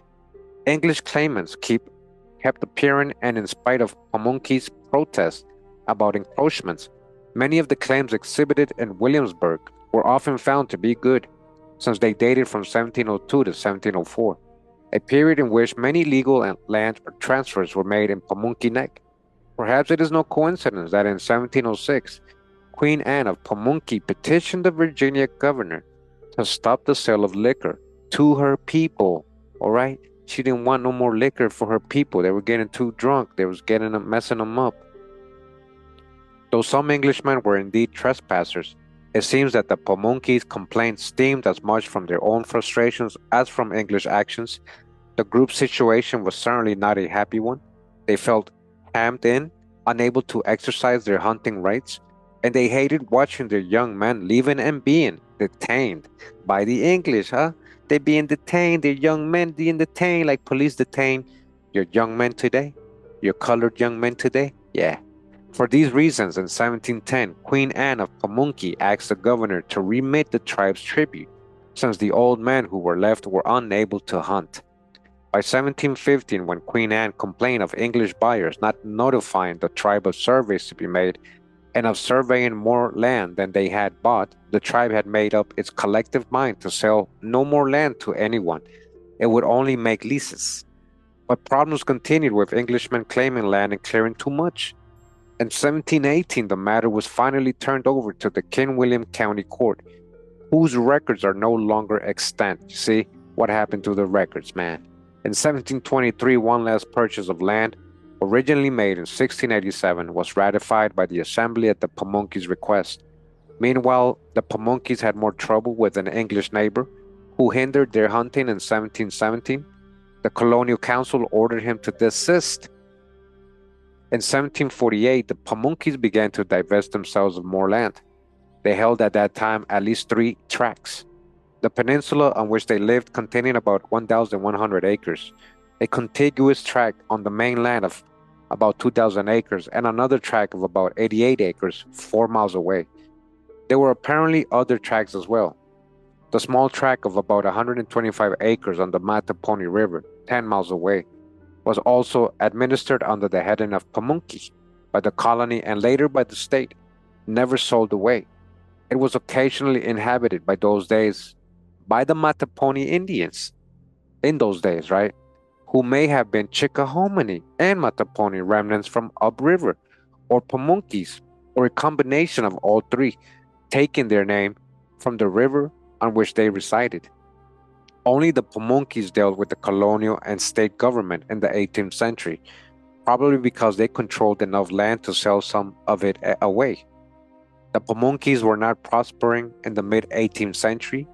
In 1730, Lieutenant Governor Gooch had estimated the entire Pamunkey population in York River at not above 10 families. No hereditary ruler of the tribe appears in 1730 or later. Yeah, because you're reclassifying them, murdering them, enslaving them, putting them in indenture. The Indians' request for permissions to sell land in 1748 was signed by 7 men, who were the only surviving men of the tribe and who claimed that because of long and grievous sickness, afflicting many of them, the tribe had contracted debts for medicines, doctors, attendants, corn, clothing, and other necessaries. The Pamunkeys had never used their 88-acre tract, so neighboring non-Indians were cutting timber on it for rails and firewood. The tribe therefore got the assembly to allow them to sell the land and use the proceeds to pay their debts. You see what happened? They put these Indians in debts from their own actions, what the Europeans did to them. They put them in debt, and then they made them sell their own land so they can pay this debt. This is literally how they're treating us today, right? The rich, the chasers. Yeah. The assembly appointed 3 white trustees to oversee the sale, receive the money, and pay the debts. Listen, these 3 were the first of a long line of trustees for the tribe, all right? So so-called white could be black Europeans too, right? In 1759, the Pamunkeys obtained permission for their trustees to lease more of their land. The tract in question was separate from the peninsula where the Indians lived. The text of the law says only that it was small and separate from the Indian settlement, used by the Indians for logging, and greatly wasted by non-Indian neighbors. The leases were therefore to specify that no more trees be cut, in order to preserve the same for the use of the said Indians. Because the Pamunkeys were prohibited by law from testifying in court against European leases who defaulted on payments, European trustees were to do it for the Indians. Henceforward, they were also enabled by the assembly to replace their own members when needed. Not all of the tribe wanted the tract leased out. In 1760, several Pamunkeys claimed that the majority of the tribe did not favor the lease and asked that the 1759 law be repealed. The Colonial Council referred the matter to the Assembly, which in early 1761 rejected this petition. In 1769, the Pamunkeys informed the governor that all the trustees were dead and that they needed new trustees to prosecute less leasees who refused to pay. A new set of 6 trustees, one having the same name as one appointed in 1759, was therefore appointed, and they were given expanded powers. They were now able to settle disputes among the Indians concerning their respective boundaries and titles to any reservation lands they used. The American Revolution, in which Robert Mush and several Pamunkeys served, cut off the Pamunkeys and other reservation tribes from the English colonial government with which they had treaty relations, and the new Commonwealth of Virginia moved in to fill the gap. So we got Indians serving in the American Revolution, right? Indians who are also being reclassified as people of color. So a lot of your people of color in the Revolutionary War are Indians. This is one example. In June 1776, when the Interim Constitution of Virginia was made, Indian lands were declared inalienable, except through the Virginia General Assembly. A law of 1779 asserted that only the Assembly had the right to purchase Indian land, and that former purchases for the Crown were now to be for the benefit of the Commonwealth. In 1792, yet another law was passed, stating that the land of tributary Indians was inalienable as it had been under treaties with the Crown, and that Indians and their property were now to be protected by the Commonwealth. The amount of land involved for the Powhatans was small by that time. The laws were aimed primarily at the Indians west of the Blue Ridge Mountains, with whom the Virginia government was negotiating. However, the laws had the effect of keeping the Powhatan reservations as state reservations, not federal ones. The Federal Indian Non-Intercourse Law of 1790 was not construed by anyone at the time as making the new federal government responsible for the Indian remnants in coastal Virginia, a failure of interpretation which was to have detrimental consequences for the Powhatans in the 19th and 20th centuries. The Pamunkey's trustees once again did not keep up their numbers by making new appointments. In 1786, the tribe had to ask for more trustees to be appointed, and this time they suggested the names of people they wanted. The Pamunkeys continued to dispose of land after 1800. In 1812, they asked the Assembly for permission to lease out 300-acre tract about 2 miles from their settlement, and a law was duly passed. In 1828, they got permission to sell either that tract or one of similar size. The actual sale cannot be confirmed because of the burning of the county records in 1885. The reason for selling was to raise funds to support the indigent who the Pamunkeys claimed were many who by reason of age, infirmity, and infancy are unprovided for, while the robust members of the tribe used the reservation as a common property, to the entire exclusion of orphans and those who were infirm. Some of these assertions were probably rhetoric, intended to persuade the legislators. There is no evidence that the Pamunkeys of any period ever used the reservation for farming a common crop. They merely owned it in common and had life interest in certain arable portions of it.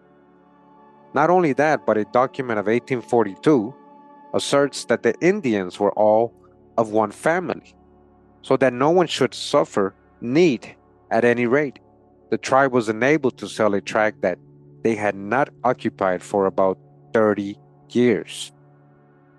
The Mattaponi Indians may have lost an acre or so of their already small reservation in 1812.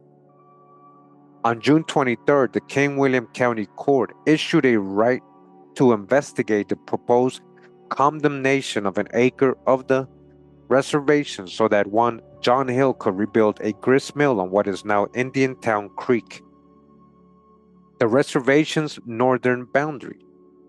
1 week later, a court order was issued to impanel a jury to investigate the mill site. The jury reported back on July 23rd that it approved of the mill and that 1 acre of high ground and 1/3 acre of low ground should be purchased from the Mattaponi Indians.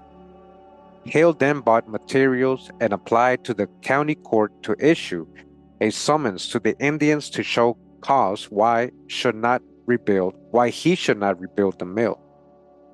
The Indians apparently informed the court that they were under the jurisdiction of the state, not the county, for the court ruled that Hale had to petition the General Assembly before proceeding further.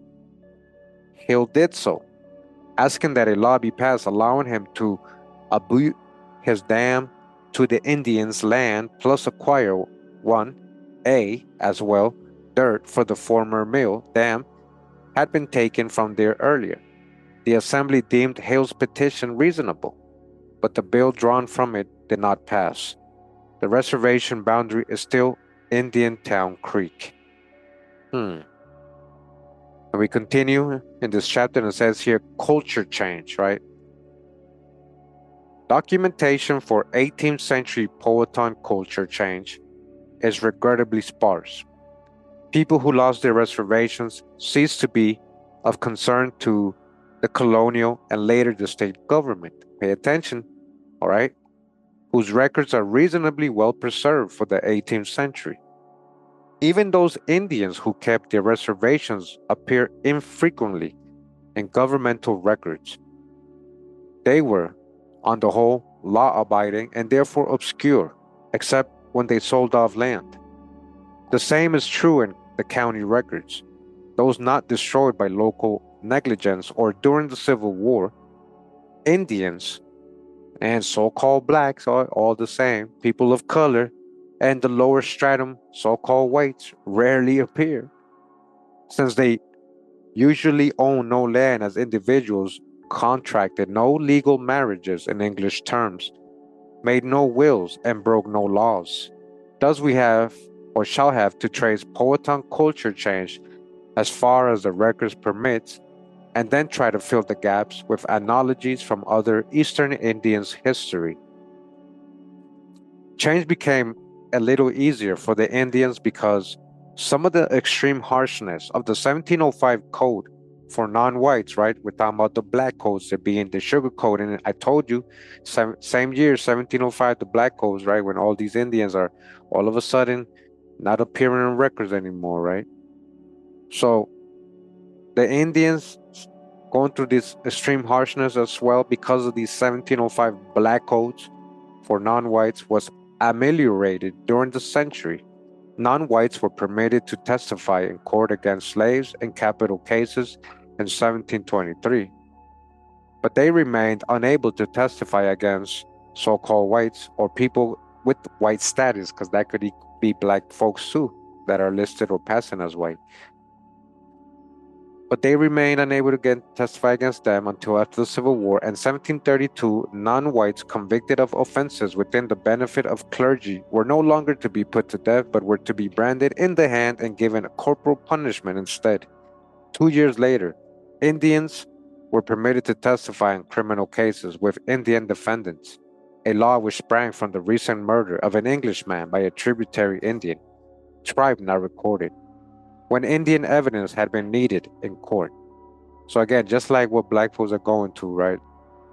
What benefits and what rights they have, what they could testify, what they can do in court and not can do, right? Or can't do, sorry. In 1744, that concession to Indians was given to all non-whites, who were now allowed to testify in all court cases against any other non-whites, slave or free. The legislators' assumption was that Negroes, mulattoes, and Indians, right, all together, class. You see, we've gone over this in many other books, right? They all associated freely with one another, which may or may not have been true of the Indians. In 1762, the law making non-white slaves real estate was repealed. Non-white slaves made into real estate, property. 1700s, way almost in the 1800s. This is like very late, Finally, in 1785, the definition of mulatto was liberalized. All right, and we went over a whole origin of the word mulatto before it got to the States or Americas, and then in the Americas. when it was getting liberalized, as they're talking about here, 1700, the whole definition of it, right? How it was being used, the whole origin and usage. I didn't mean what we think it means. So it was liberalized instead of 1/8 or more African ancestry. That's the hijack. They mean Negro blood, right? Or people, dark complexion people. They're going by shades here a lot of the time. But remember, they were going to court and saying, okay, he's mulatto, he's black, he's Negro. They were letting the jury decide. It wasn't based on genealogy. Let's not forget all the readings we've done before. If you're new to the channel, you need to catch up. You're missing a lot of context. You're missing a lot of research. You might not understand or overstand or understand what we're saying right now. So either way, we interpret the information based on all the research we've done over the years, knowing the word mulatto is being used as a tag and to reclassify people and not being used properly in colonial records, and how people interpret it in modern times is totally different, you know. So let's keep going. It says here, so one, a mulatto and therefore subject to the 1705 code. I told you Indians are being called mulatto, they're being part of the 1705 Black Code. It now took 1/4 or more, a definition which remained law until 1910. None of the surviving documents indicate that this racial definition was applied to any Indians other than the Gingaskins in the 18th century.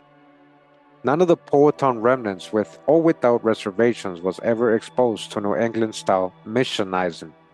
No praying towns were ever founded in Virginia. Nor is there evidence of a missionary going to live in any Powhatan community and helping the Indians form their own kind of Christianity and gradual culture change. The only near exception was one Reverend Charles Jeffrey Smith, formerly a missionary in New England, who in 1770 announced plans for an academy in New Kent County that would take in both Indian and English students. Nothing more is known of his venture.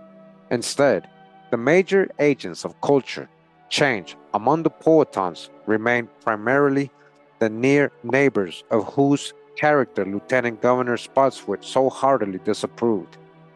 The groups without reservations withdrew to the ridges, away from the rivers, judging by where the modern citizen Indian groups first appeared in the mid-19th century.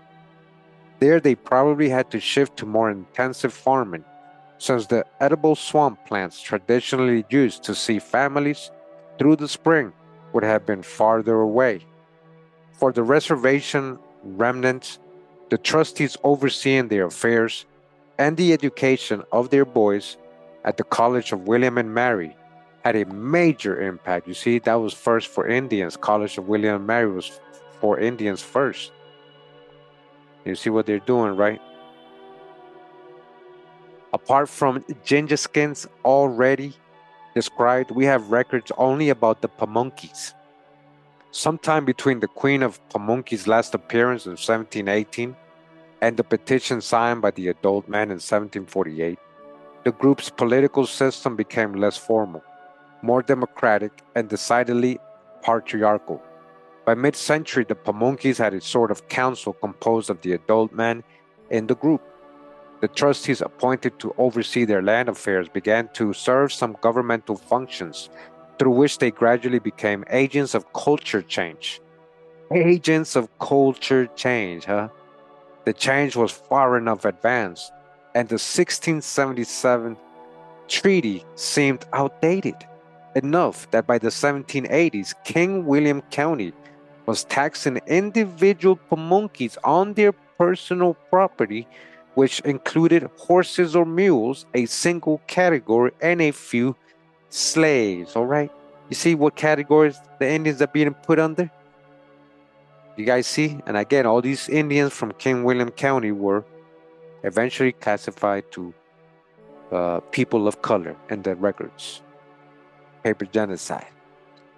The trustees' powers were limited at first to being legal go-betweens for the tribe, but their role as advisors expanded apparently with the Pamunkeys' cooperation. In 1769, they were legally empowered to settle disputes among the tribesmen. In October 1798, the men of the tribe and trustees of all agreed that the government of the Indians had unspecified defects, which no one had the power to remedy. The Pamunkeys were apparently not ready to attempt to make bylaws for themselves, so they and the trustees together asked the assembly to empower the trustees to manage plus transact all affairs to relative to said Indians. Accordingly, a law was passed permitting the trustees to make a set of bylaws, no copies of which survive. Oh, no copies, huh? For the tribe to approve and stating that dead trustees were in future to be replaced by a majority vote of the Indians of 21 years and over.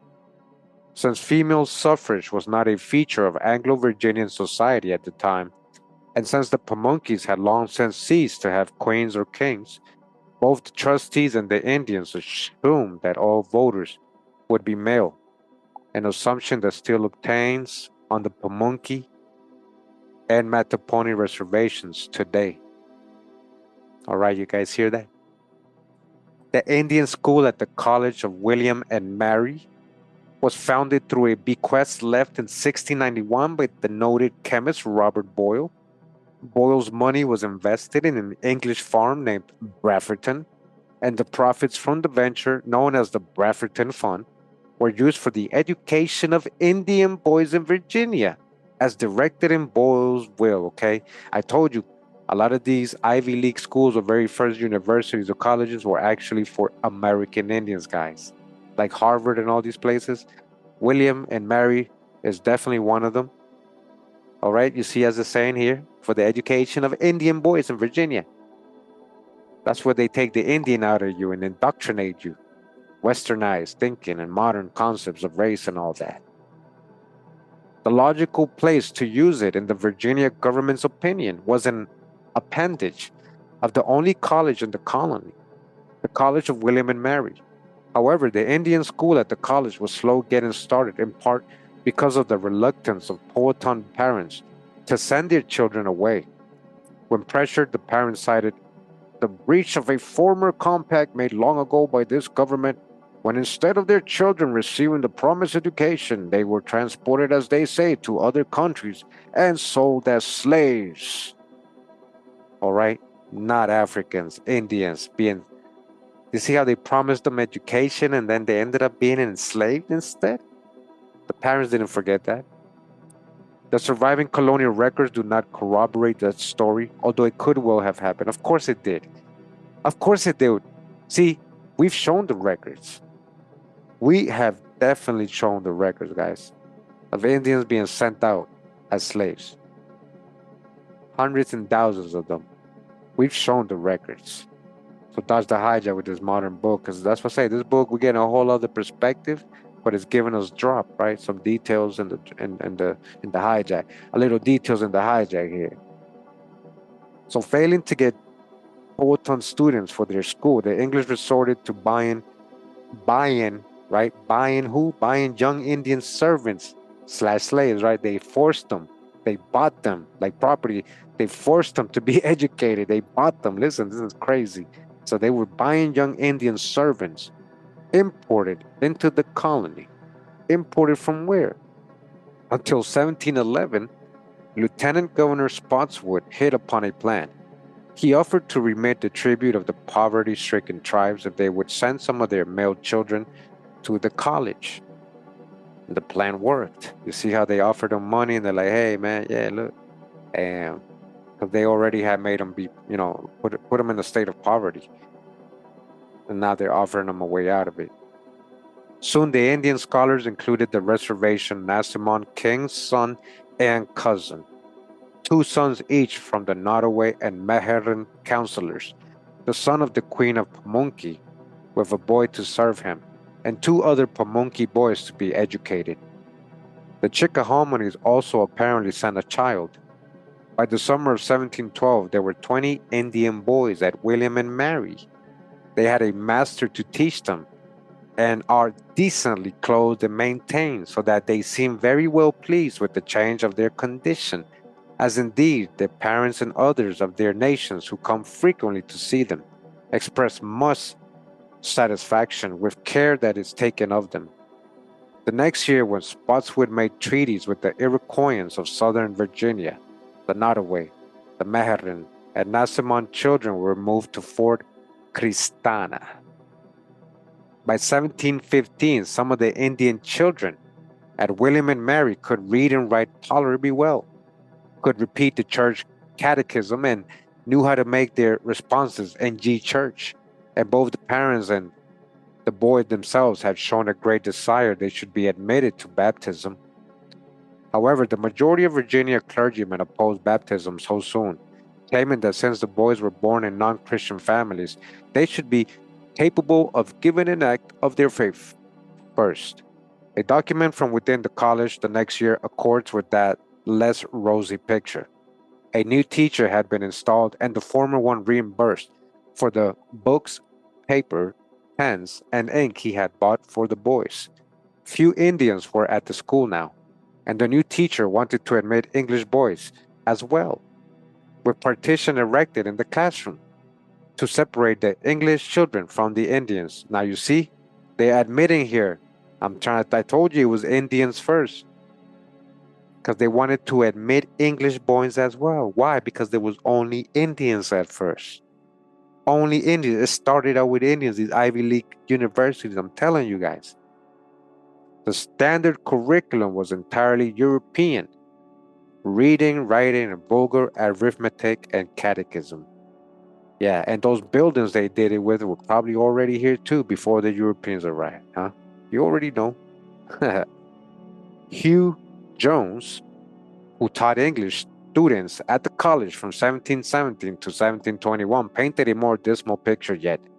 At first, he said, the Indian boys had not been housed in the college, but had been boarded in the town of Williamsburg, where abundance of them used to die, either through sickness, change of provisions, and a way of life, or as some will have it, often for want of proper necessaries and due care taken with them.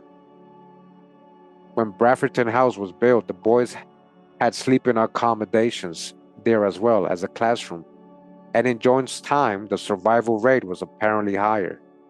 He noted that the boys showed a natural and excellent genius for drawing. However, the boys who finished their education usually went back to the ways of their people when they returned home, chiefly because they can live with less labor and more pleasure and plenty as Indians than they can with us. Jones proposed instead that the graduates not be sent directly home, but be sent to sea or apprentice to trades first so they would have a chance to see more of the English world and become accustomed to it. As it was, they are rather taught to become worse and better by failing into the worst practices of vile nominal Christians, which they add to their own Indian manners and notions. William Byrd expressed similar sentiments in 1728, saying that the relapsed scholars are apt to be more vicious and disorderly than the rest of their countrymen. For their education had no other effect but to make them something cleanlier than other Indians are. In the 1720s, the boys who left the school after several years probably found themselves caught between two opposing ways of life, fitting into neither. Their religious learning profited them little, since their own people did not adopt Christianity until late in the century, and the surrounding English were often not religious. Their time away from their families retarded them in learning the skills expected of Indian men, and the skills and habits they had learned in Williamsburg were of little use as yet among their people. However, the Pamunkey boys seem to have considered literacy worth having, and in turn they sent their sons to William and Mary. In the mid 18th century, the Indian boys received the same grammar school education that their predecessors had, and so did their white contemporaries, their European people, right? The young Europeans that were being sent there too. John Whiting of Newport, Rhode Island, visited the college in 1762 and told his friend Ezra Stiles that the 75 students were chiefly boys and a few about 15 AET, years of age, plus that they the president, and the 6 teachers of the faculty seldom conferred degrees.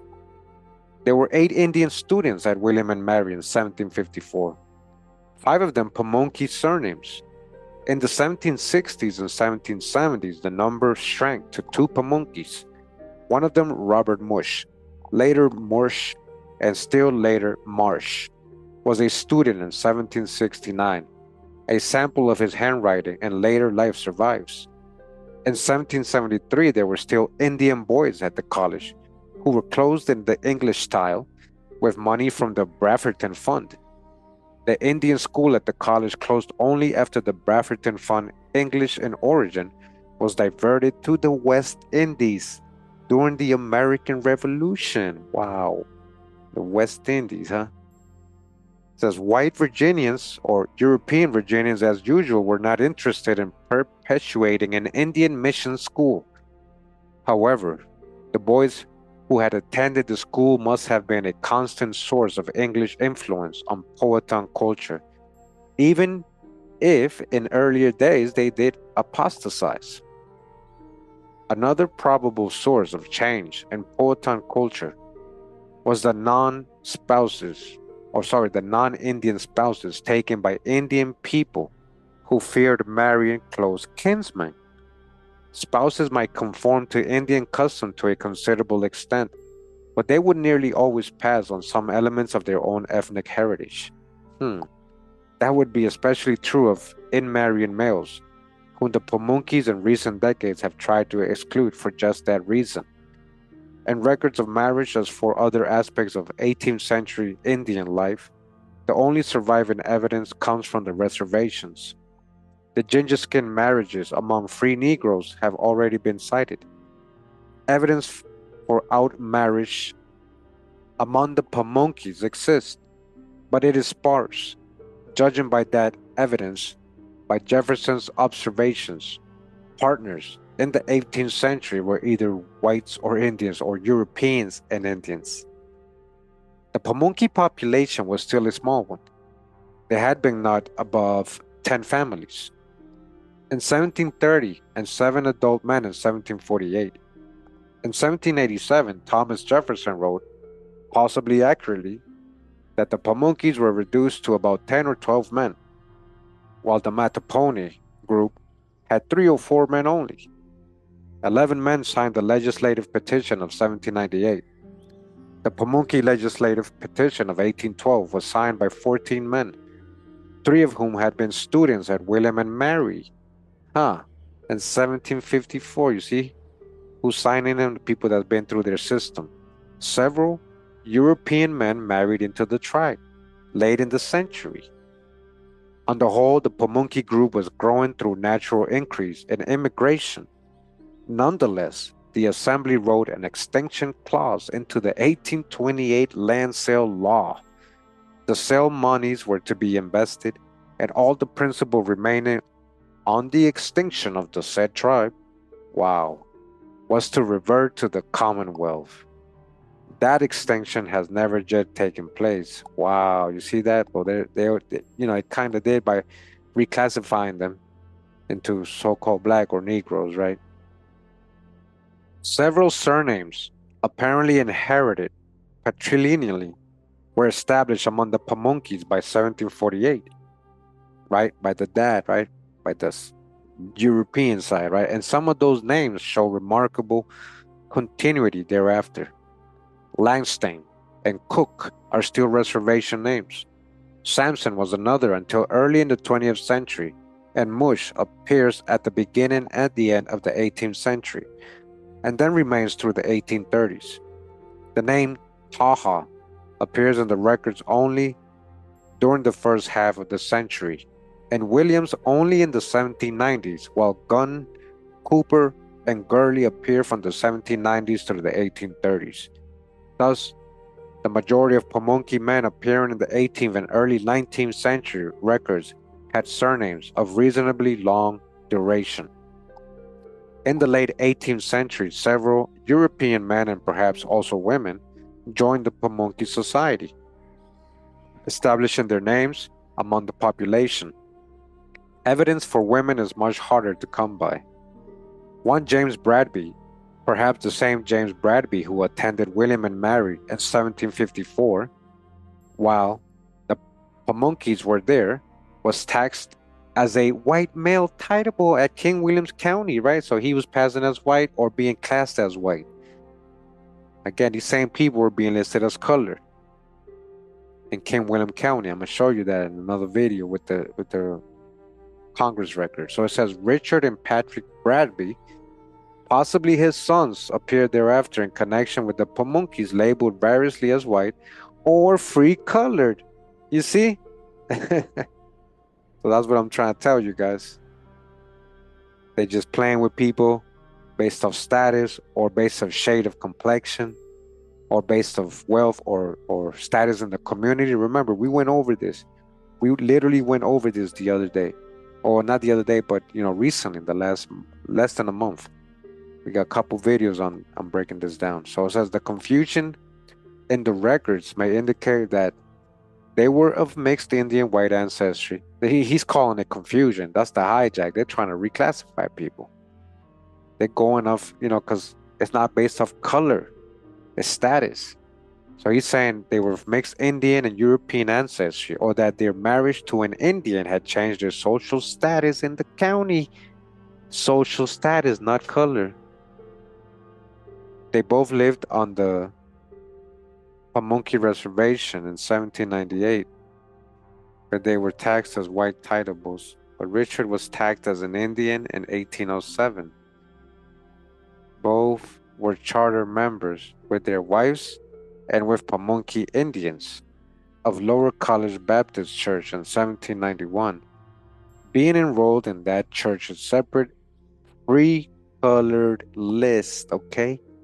Free colored Pamunkey Indians, right? Being labeled free colored or white or Negroes. I told you guys, being disfranchised, being treated like the so-called non-whites, grouped with the other non-whites, which includes Negroes, right? So neither man signed the Pamunkey tribe's legislative petition of 1798 mentioned above. Both therefore appeared to be Frenchmen, and they or their close relatives were the ancestors of the modern Pamunkey Bradbys, okay? Free people of color, Pamunkey Bradbys. Edward Brisbane, or Brisby, lived on the reservation in 1799, and thereafter and was always taxed as a so-called white man. You see, American Indians being classified as white, making Indians white. Remember, we read a whole article of that. That was a really good, those videos are really good. That information we got to go over again. It's the same thing going on here. It's the same stuff, guys. He too appears with his wife in the free colored charter roll of Lower College Baptist Church. So he's being taxed as a white man, but he's being listed in the free color list of the College Baptist Church, okay? These are people of color passing as white or passing as status white. Status. His son, however, was not a French person, for he signed Pamunkey documents in the 19th century. Richard Holt was always tagged as a white man, but lived on the reservation in 1798. He was probably the ancestor of the Pamunkey Holts of the 19th century and the husband of Molly Holt, one of the last Pamunkeys who could speak even a little of the language. William Sweat was always tagged as a white man, even when he lived on the reservation in 1795 and in 1797, yet he appears as a single man in the free colored charter roll of Lower College Baptist Church, okay? These people are all so-called black. They would be listed as African Americans today. Literally, you gotta just say how it is. You gotta just say it how it is, okay? But they're passing as white on tax. In some records, they pass it as white. That's status. Remember why? We just literally read this the other day because of they had wealth or good status in the community, or weren't broke or were wealthy. They were white, owned land. Doesn't matter what color they were. It's just status. His descendants did not remain core Pamunkeys for long, for by the late 19th century they had joined the New Kent Fringe. There were Pamunkey connections with non-whites as well, but only 3 instances are documentable. One, a marriage with an Indian, and the other two, a marriage and a liaison with so-called Negroes. What is that? That could be Indians, that could be Black Europeans. The best known connection commonly and inaccurately used to prove that the Pamunkeys were intermarrying freely with Negroes, with other Indians, right, comes from the years 1770, 1772, when several advertisements were run in the Virginia Gazette concerning one runaway Negro slave named Frank. All right, somebody please prove Frank's genealogy. Prove to me he's not an Indian. Prove to me that he's African. All right, Negro don't mean anything, guys. Remember, so this is why hijack. And when he's saying there's only 3 cases, that's all hijack. Frank escaped from his master several times, each time seeking refuge among the Pamunkeys. He's going back with his people. As in one of his former trips, he got himself a wife amongst them. He even got a little Pamunkey wife because that's his people. Or he might be an Indian from another part of Americas. As in one of his former trips, right, he got his wife. The identity of his wife and the likelihood of her having children by Frank is impossible to ascertain. He had kids with her. You guys know. They just don't want to tell you. Right? Since Frank is the only runaway slave out of many, who is known to have fled to Pamunkey rather than to the Indian country farther west, it does not seem likely that the Pamunkeys had a habit of taking in Negro refugees. You mean taking in other American Indians, maybe some other Black European refugees? So what? What if they had their whole family, other Powhatan people? Why are they part of the Powhatan Confederation that are running away? Yeah. So one marriage does not make a pattern. Okay, this is not one marriage, guys. So you see, so this book is more modern times, okay? We dodged the hijack big time, man. The second instance of non-white spouse also involves a Pamunkey woman. One Susanna, surname unrecorded, married Louis Denry, a Canadian Indian. Tribal affiliation unspecified, and the pair settled on the Pamunkey Reservation with the tribe's blessing. Within a year, though, the tribe's attitude toward Denry changed for reasons unknown, and the couple was banished. Whoa. They went to live in Hanover County, where Susanna soon became blind. When Denry applied for assistance from the county, he was told that Susanna did not qualify because she was a Pamunkey. The husband therefore had a choice between keeping his wife in poverty in Hanover County or sending her back alone to the reservation. Damn, that's messed up. Therefore, with the endorsement of 2 tribal trustees, he petitioned the General Assembly in 1795 to make the Pamunkeys let them both live on the reservation. The Assembly referred the matter to the county court, whose records were destroyed 90 years later. Oh man, what do you mean destroyed? What the? Yeah, purposely, huh? The third instance was a liaison whose descendants included a prominent colored scholar and politician in the late 19th century. Who's this prominent colored scholar, huh? John Mercer Lanston was the co-organizer of the law department at Howard University, president of Virginia Normal College Institute, and Petersburg minister resident and consul general to Haiti. Wow. And a member of the U.S. House of Representatives during his long and busy career, okay? This guy was up there. This guy had mad connections. He was probably from elite families. Like, come on now. Look at all the titles and responsibilities and jobs he had in his long, busy career. He was also the son born in 1829 of a white plantation owner. That's the hijack. That's a European. I bet you that's a Black European that said, look, a white plantation owner named Quarles and Quarles' mulatto mistress. Indian, who's a mulatto? Mulatto don't mean anything, remember? So a white plantation owner, remember, they literally admitted to us, guys. Let's go back. We got people that are passing as white, right? Yet he appears single and free colored, yet he's a so-called Black man, right? So people can legally be classified as white, right? Right? people can legally be classified as white, right? So it doesn't mean that this guy right here, this white plantation owner, is actually pale skin. His dad could be a black person as well, could be Indian, have Indian heritage, or European, black European heritage. All right, we dodged a hijack with this and his mulatto mistress, huh? So who is he? We're gonna do the genealogy. We're gonna have to follow up on this. All right, we're gonna definitely do that. I'm gonna make sure I do that.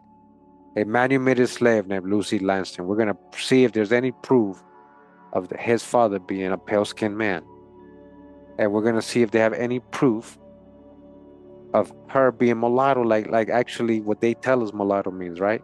Like, do they even know her parents? Right? Who are her parents? Who is his parents? So-called white owner. Anyways, so he got with a mulatto mistress, that's his mom, a manumitted slave named Lucy Langston. Lucy was the daughter of a slave woman named Langston, who came out of an Indian tribe, according to her grandson, okay? A woman who has the Langston last name, but she's an Indian, right? I told you, mulatto mistress, huh? So who are we dealing with here? And I bet you he's recognized as an African American historical person, right? He probably don't even have no African in him. This Langston, right? Who had all these positions, might be Boulay and everything, yeah? Anyways, so she was an Indian according to her grandson, okay? He knew her grandma was an Indian because Lucy's name was Langston and she named two of her sons John and Gideon, both of them names found among late 18th century Pamunkey Langstons. The tribe in question must have been the Pamunkeys. In 1787, a Pamunkey named John Langston owned and paid taxes on an adult slave, sex unrecorded, and 3 slave children, who disappeared from his household thereafter. Lucy Langston's mother may have been one of these children. John Langston may not have been the children's father, though. Fathers often loved their slave children and freed them rather than selling them away, but Lucy Langston's mother was sold, all right? That's the hijack with their little slave narrative, Kunta Kinte stuff, man. Oh, the slave masters love their... Listen, a lot of these are just family situations that are going on where they have to deal with in law.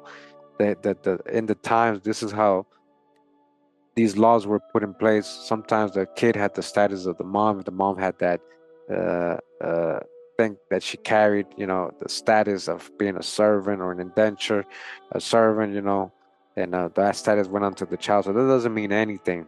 It could just be love and, and family, regular family stuff. All right. So don't think white slave master and African slave, because that's what they want us to think. But in this case, we know these are Indians. So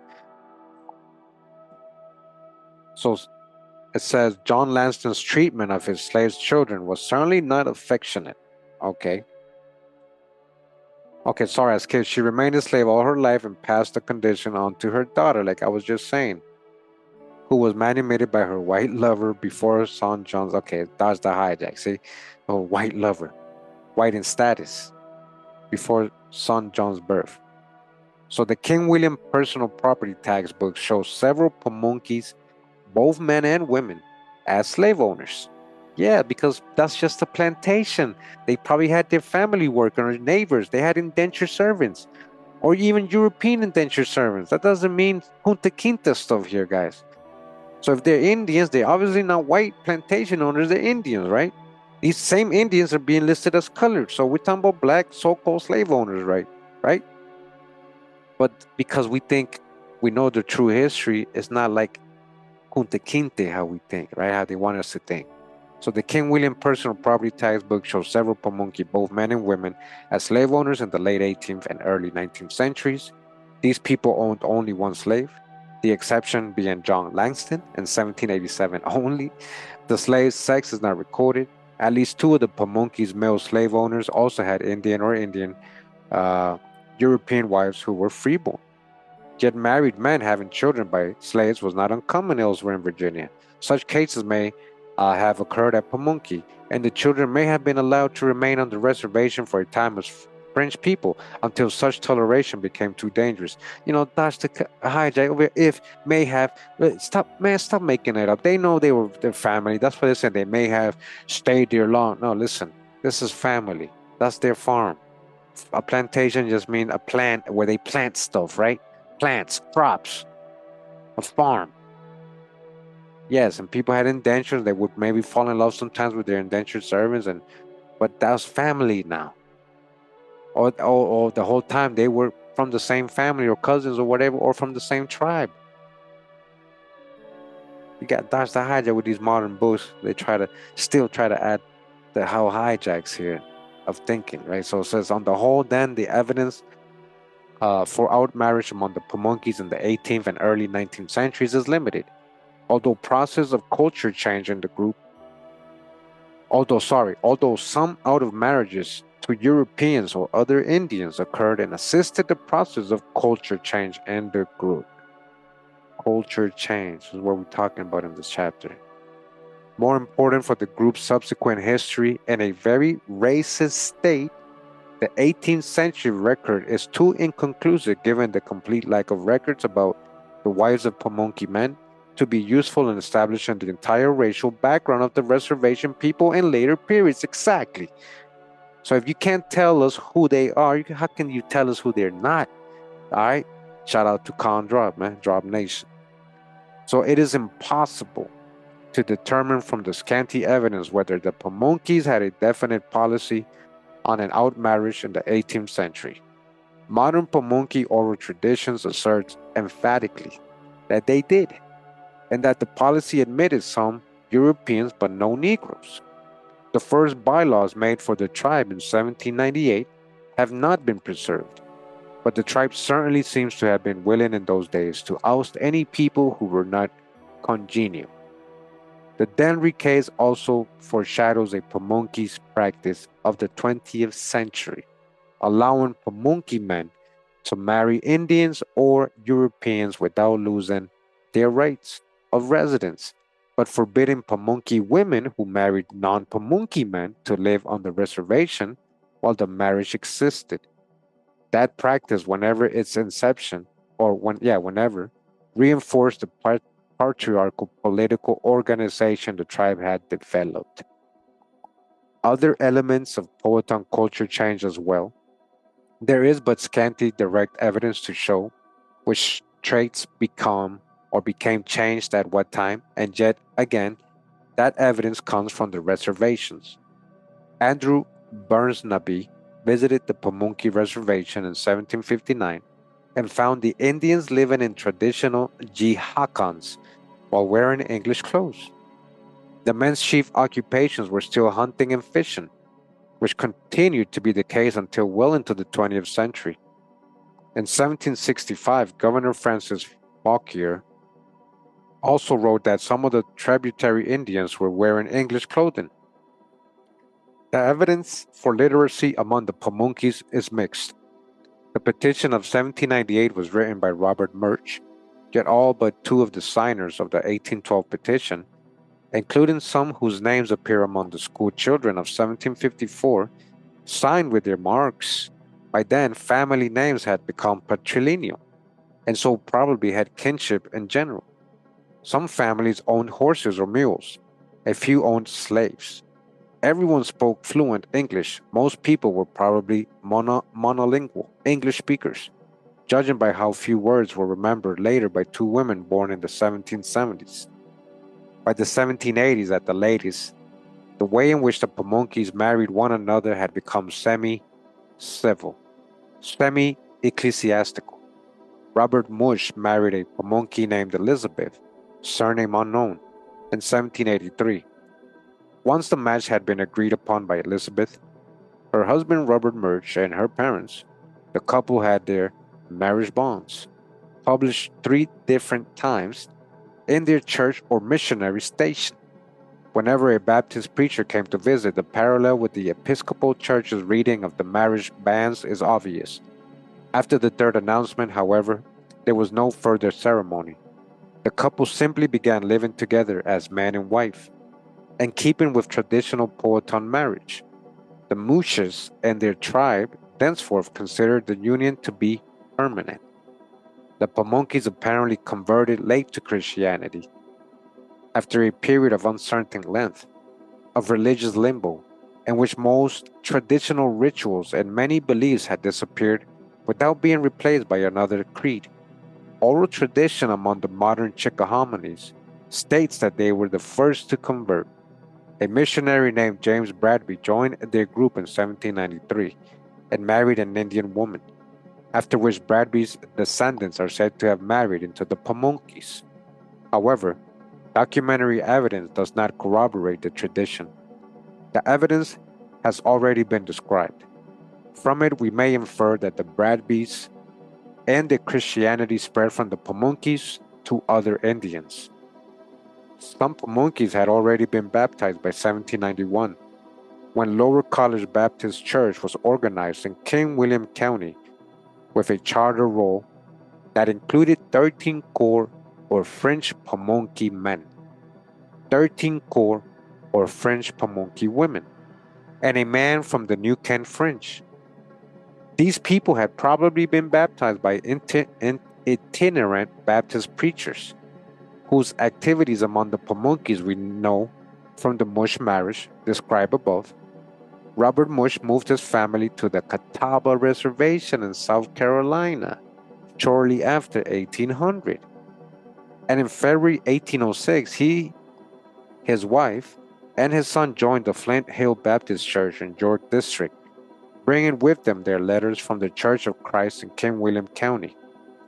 Thus, according to the limited evidence, the traditional Powhatan way of life changed slowly on the relatively isolated Pamunkey Reservation.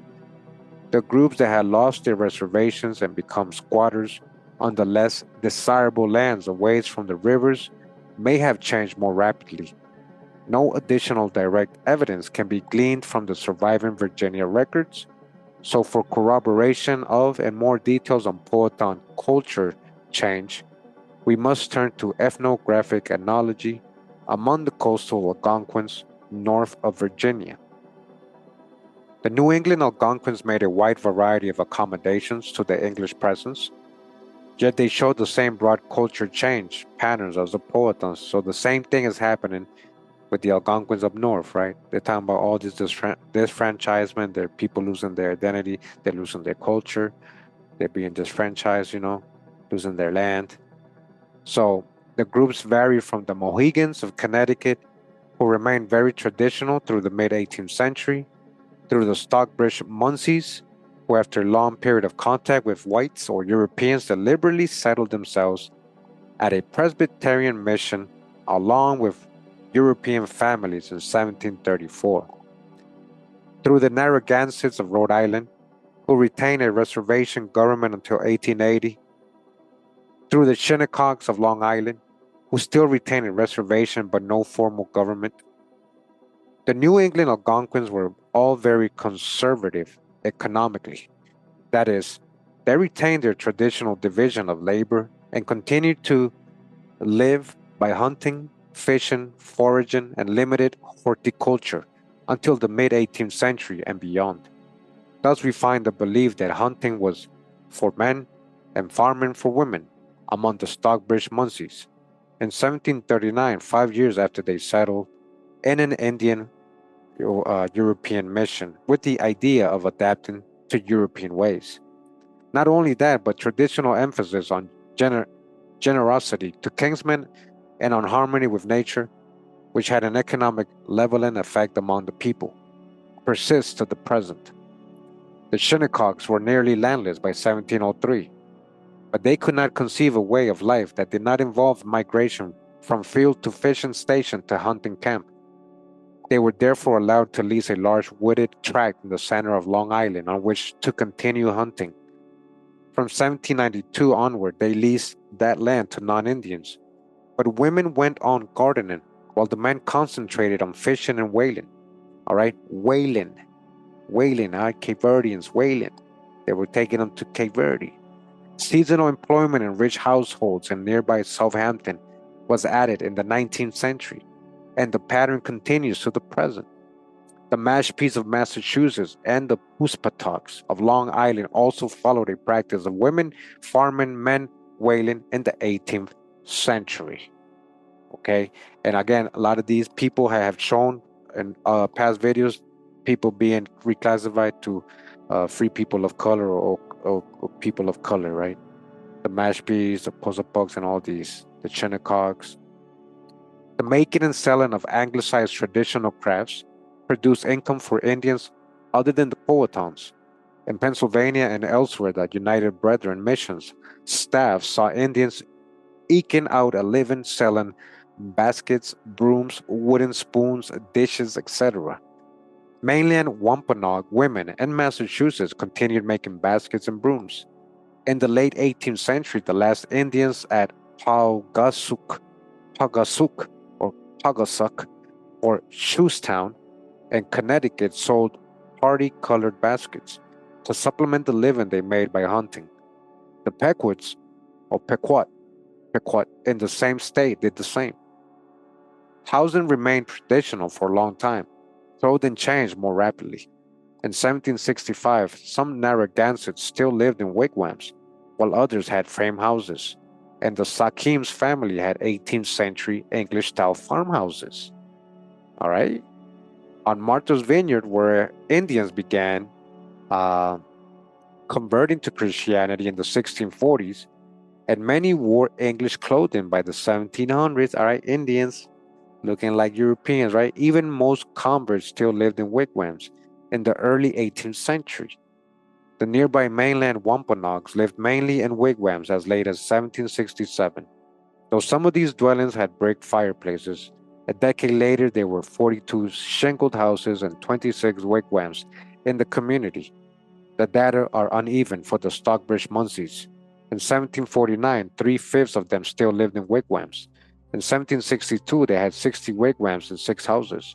And by 1796, all the people wore European clothing. A Mohegan town in 1761 consisted entirely of wigwams, and a wigwam there that Ezra Stiles sketched contained a dresser. Stiles also sketched uh, that year a Niantic wigwam which had a tea table, a shelf with plates on it, chest, a table, a dresser, a chair, and platform beds covered with mats. All we know about the Shinnecogs is that most of them had adopted frame houses by 1830, though a few kept their wigwams as late as 1850. The Sakims and the clans, matrilineal or otherwise, which had done much of the governmental work in the New England Algonquin groups, faded from the scene in the second half of the 18th century. Communities that were under close European supervision tended to replace them with English-style Indian political officials assisted by Europeans. Others, like the Shinnecogs, were under less supervision and seem to have had less formal internal government, still assisted by Europeans. 3 elected trustees in the Shinnecock case, which is the pattern that the Powhatans apparently developed. The surviving mid-18th century reservations of Massachusetts had their own officials approved by the Commonwealth of Massachusetts, assisted by 3 European guardians. There was also a superintendent of Indian affairs or Massachusetts after 1656. Late in the century, the supervision of the Wampanoags became much more paternalistic, and that, coupled with a powerful but neglectful missionary, caused an outbreak of protests in 1835.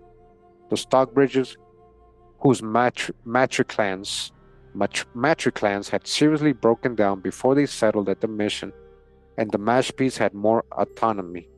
The Indian landholders and 3 guardians ran Stockbridge, while the Indian and European landholders of Mashpee elected a moderator, 5 overseers, 2 of them European, a European town clerk, a European treasurer, and 1 or more constables. Indians committing offenses away from their reservations in Massachusetts were tried in courts of oyer and terminer. In the 17th century, the Narragansetts had a strong chief, a younger chief who had his relative, and a council of minor chiefs.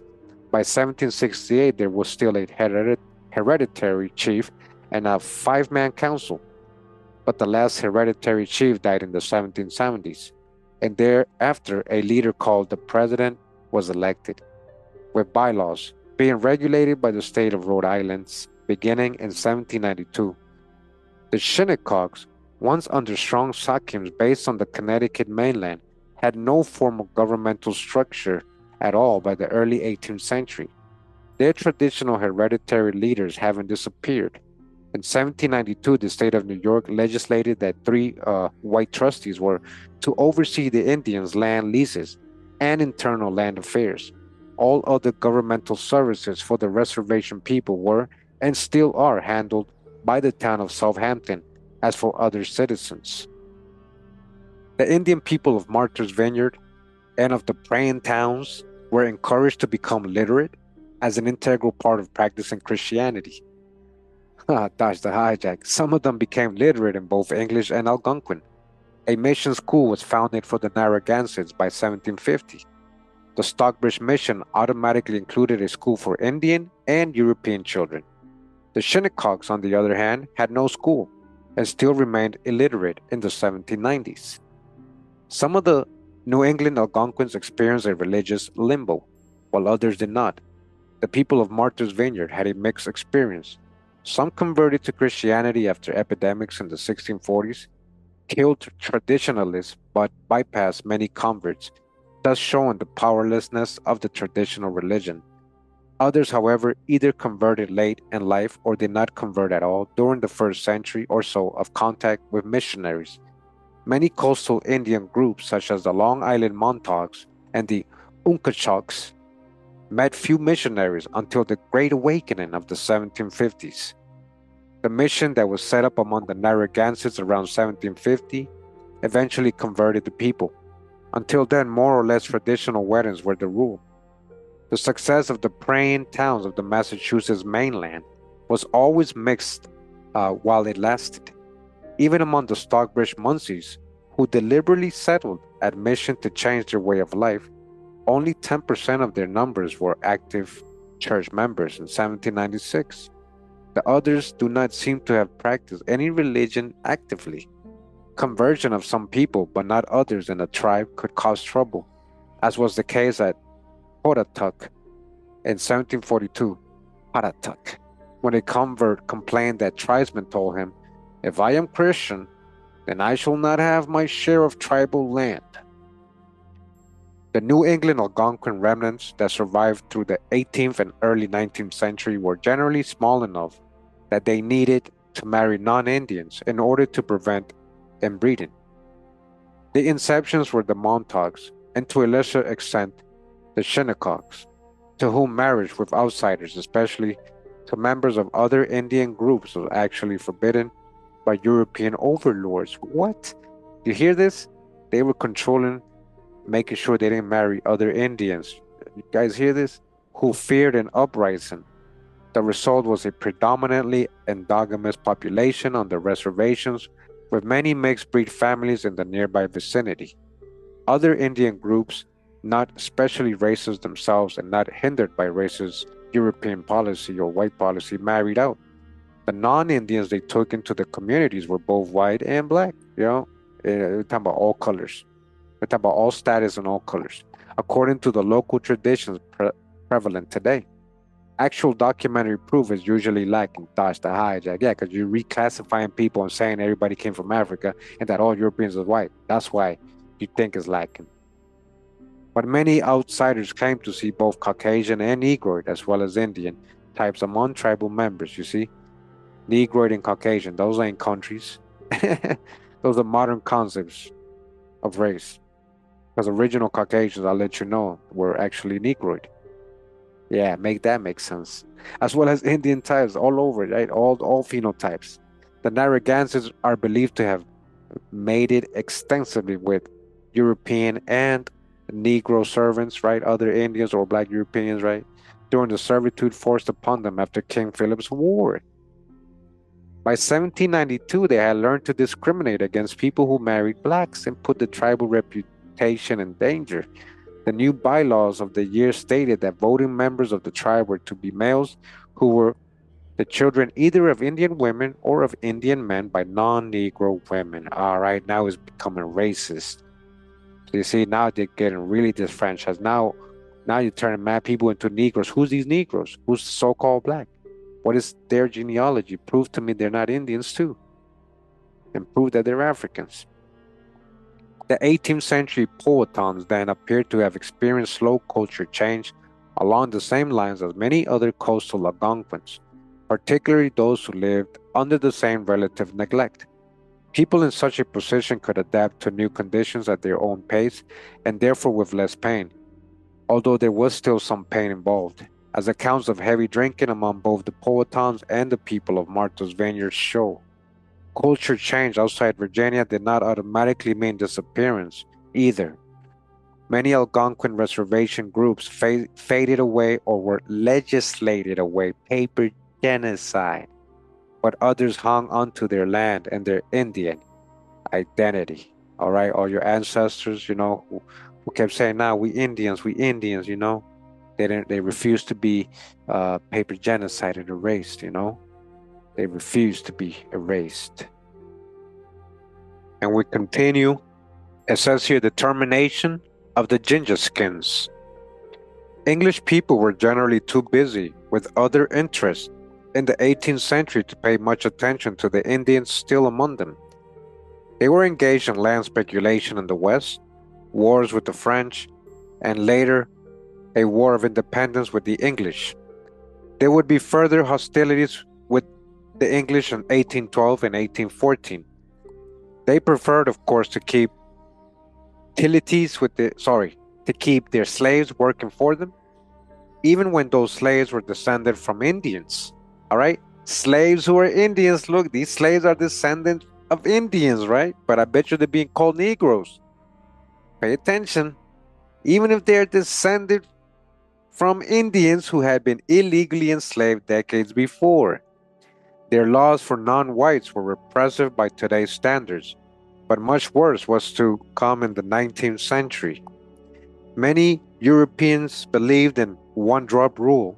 Example, one drop of so-called Negro blood, right, made one black. This is where the hijacks start coming in. I don't like reading these things because they start mentioning hijacks. For determining pure whiteness in their own marriage partners, but they still did not dream of putting that rule into force with a law. Too much mixing of European and black had already gone on. Or, light-skinned people, pale-skinned people, dark-skinned people. They could be Indians both sides. They could be Europeans on both sides. Where's the Africans, though? And too many respectable people would be injured by a tightening of racial definitions. If anything, the decades following the American Revolution were a time relative liberalism. It was, after all, in 1785 that Virginia changed her definition of mulattoes from 1/8 or more, like Negro ancestry, to 1/4 or more, all right?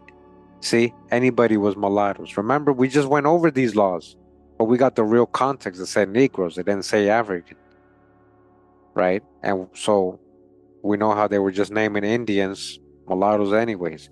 So people of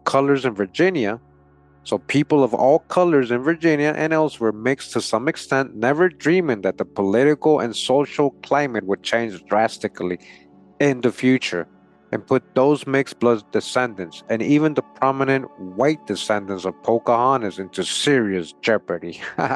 So-called white, black Europeans. The Powhatans and other coastal Algonquins may have gone that route too, but the obscurity in which they lived kept records about them to a minimum, so that we cannot ever be sure. Oh, we got the records. Are we sure of what happened? The paper genocide. In the 1820s, after the Missouri Compromise, European attitudes in the South became more actively pro-slavery and ever harsher toward non-whites in general. The Powhatans entered a period in which being a person of color, because one was Indian, all right, being a person of color because one was Indian rather than Negro was no protection against a further loss of civil rights, okay? Being a person of color because you're Indian, not because you're a Negro. You see that? So that's what I was saying. So which ones are Negroes, which ones are people of color? When they're saying free people of color, who's who? By that time, though, against a further loss of civil rights. Sorry, by that time, though, the Gingaskins on the lower eastern shore had already lost their reservation and were being pressured to leave the state. The Gingaskin case was a harbinger of what the other reservation Indians of Virginia could expect, even as they repeated the history of Powhatan groups that had become landless before them. The Gingaskins' white neighbors had long been more sensitive than had mainland whites to possible menaces from the free Negroes. All right, that's the idea with all these tags. Who are the people? Show me the genealogy who you're speaking about, both whites and these Negroes. The eastern shore's distance from other parts of Virginia, whence help would come, made landowners feel more vulnerable in case of the uprising. The Gingaskins were contracting marriages with the free Negroes by the late 18th century. But remember, Gingaskins were also being classed as free Negroes, so with their own people, with other Indians, with black Europeans, and their reputation was also poor because they were non-intensive farmers. Still, female horticulturists and male hunters and fishers, whose children were sometimes cared for by concerned non-Indians. If the 1780s were a time of relative liberalism on the mainland, they were also a time when the European citizens of Northampton County wanted the Gingaskin reservation done away with, okay? They wanted their land. They wanted their land. In January 1784, some European people petitioned the General Assembly asking that some of the reservation land be leased out and the rest be set aside for the Indians but made subject to taxation as other lands. The reasons given are most informative. There were supposedly only 5 or 6 Indians left, and these did not use the land due to the fondness for fishing, fowling, and hunting, the natural insolence, red pride, of their disposition, plus their natural disinclination to agriculture. That was according to the so-called whites, right? I'm gonna say white status now, from now on, right? Instead of European, according to the white status people.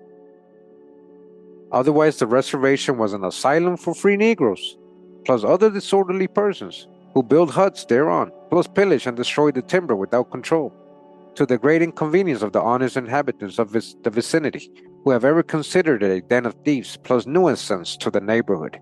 That's what they're saying, right? The so-called white status people, right? So some pillaging may have gone on, though Gingaskin trespass suits in the county court all day to an earlier time. However, the white status petition people, right? The people petitioned apparently assumed that Gingaskin with Negro or mulatto spouses and their Indian descended offspring were not entitled to have living quarters on their reservation. All right, it's just based off color, guys. They're just basing all this of color. They're being racist. Now they're trying to disfranchise you from being Indian because you're a person of color. They're saying Negro mulatto. They also assumed, as did mainland white status people, of an assumption of a later time that the vast majority of free Negroes were worthless vagrants. You see, it's all hate. An assumption which is contradicted by a large body of contemporary documents. But the documents are telling you these are business people, wealthy people. They had farms, they had land, were soldiers. These were not vagrants. They worked.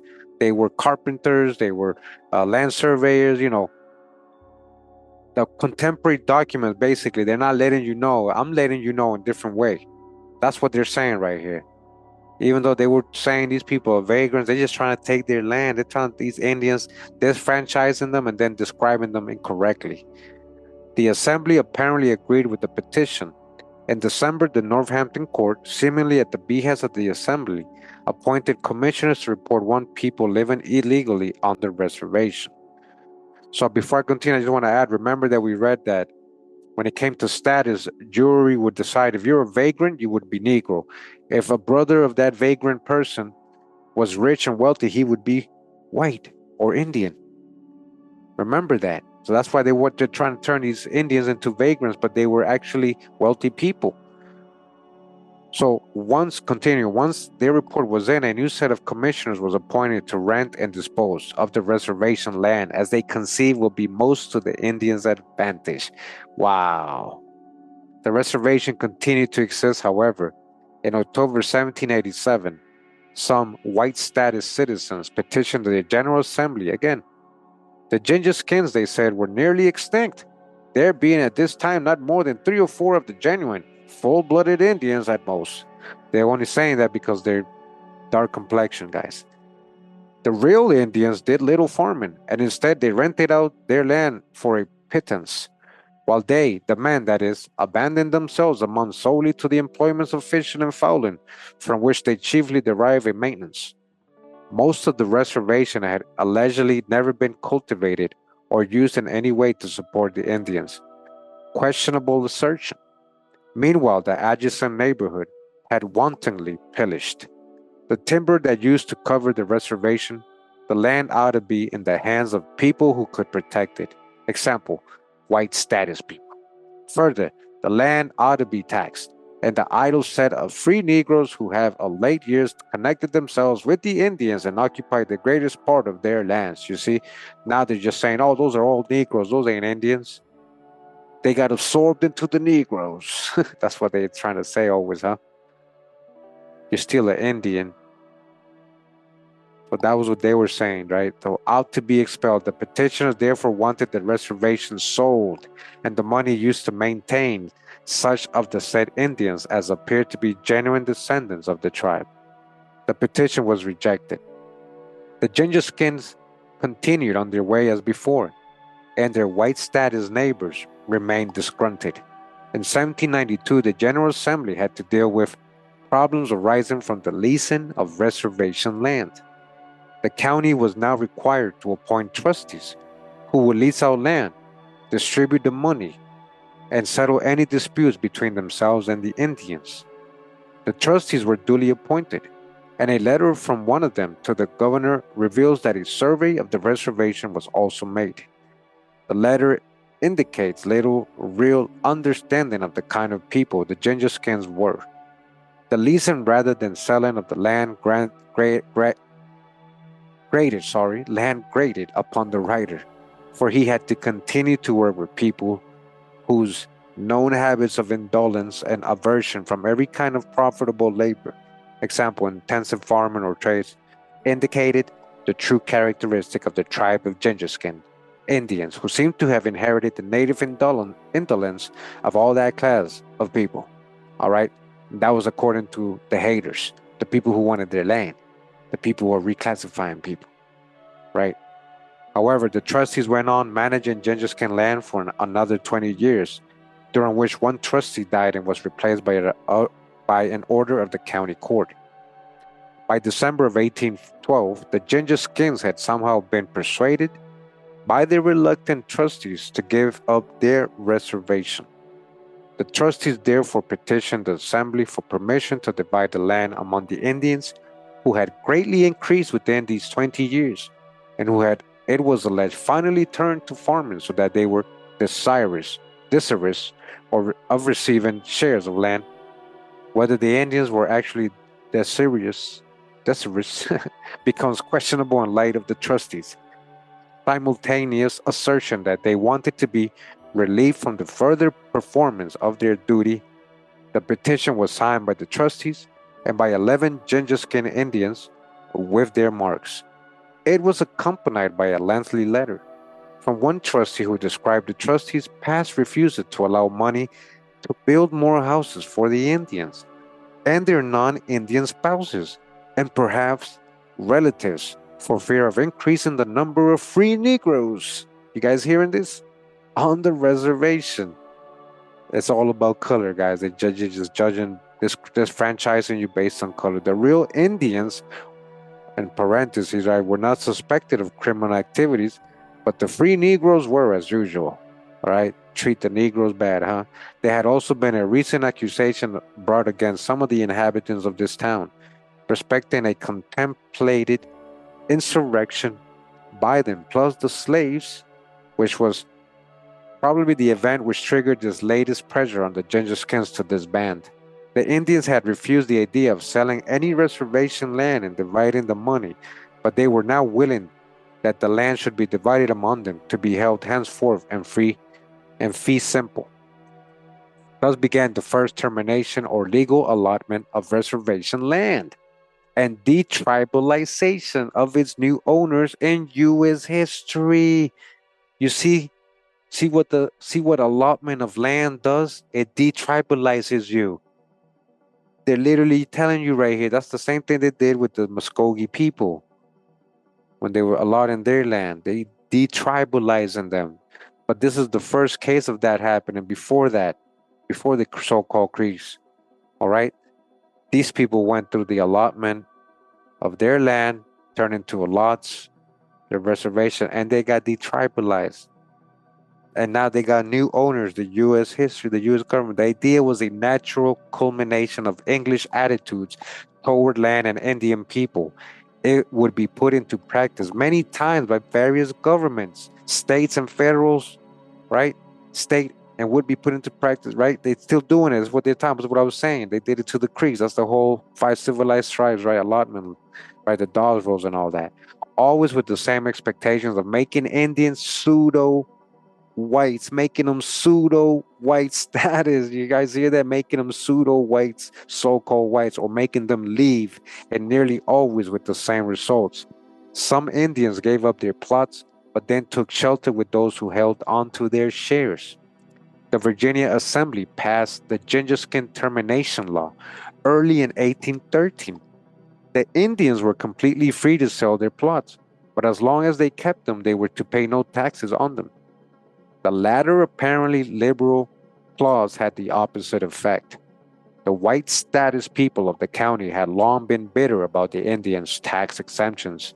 One Indian man who soon sold out played it safe and obtained tax exempt status by the county court on the basis of his Indian extraction.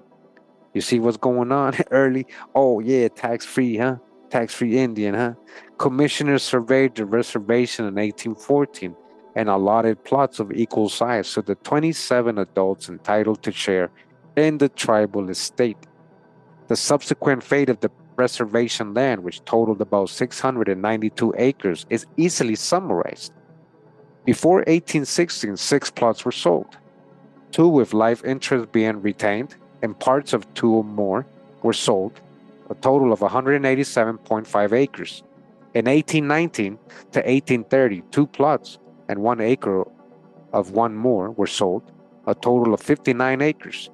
Thus, in the first 16 years after termination, only a little over 1/3 of the reservation acreage was alienated.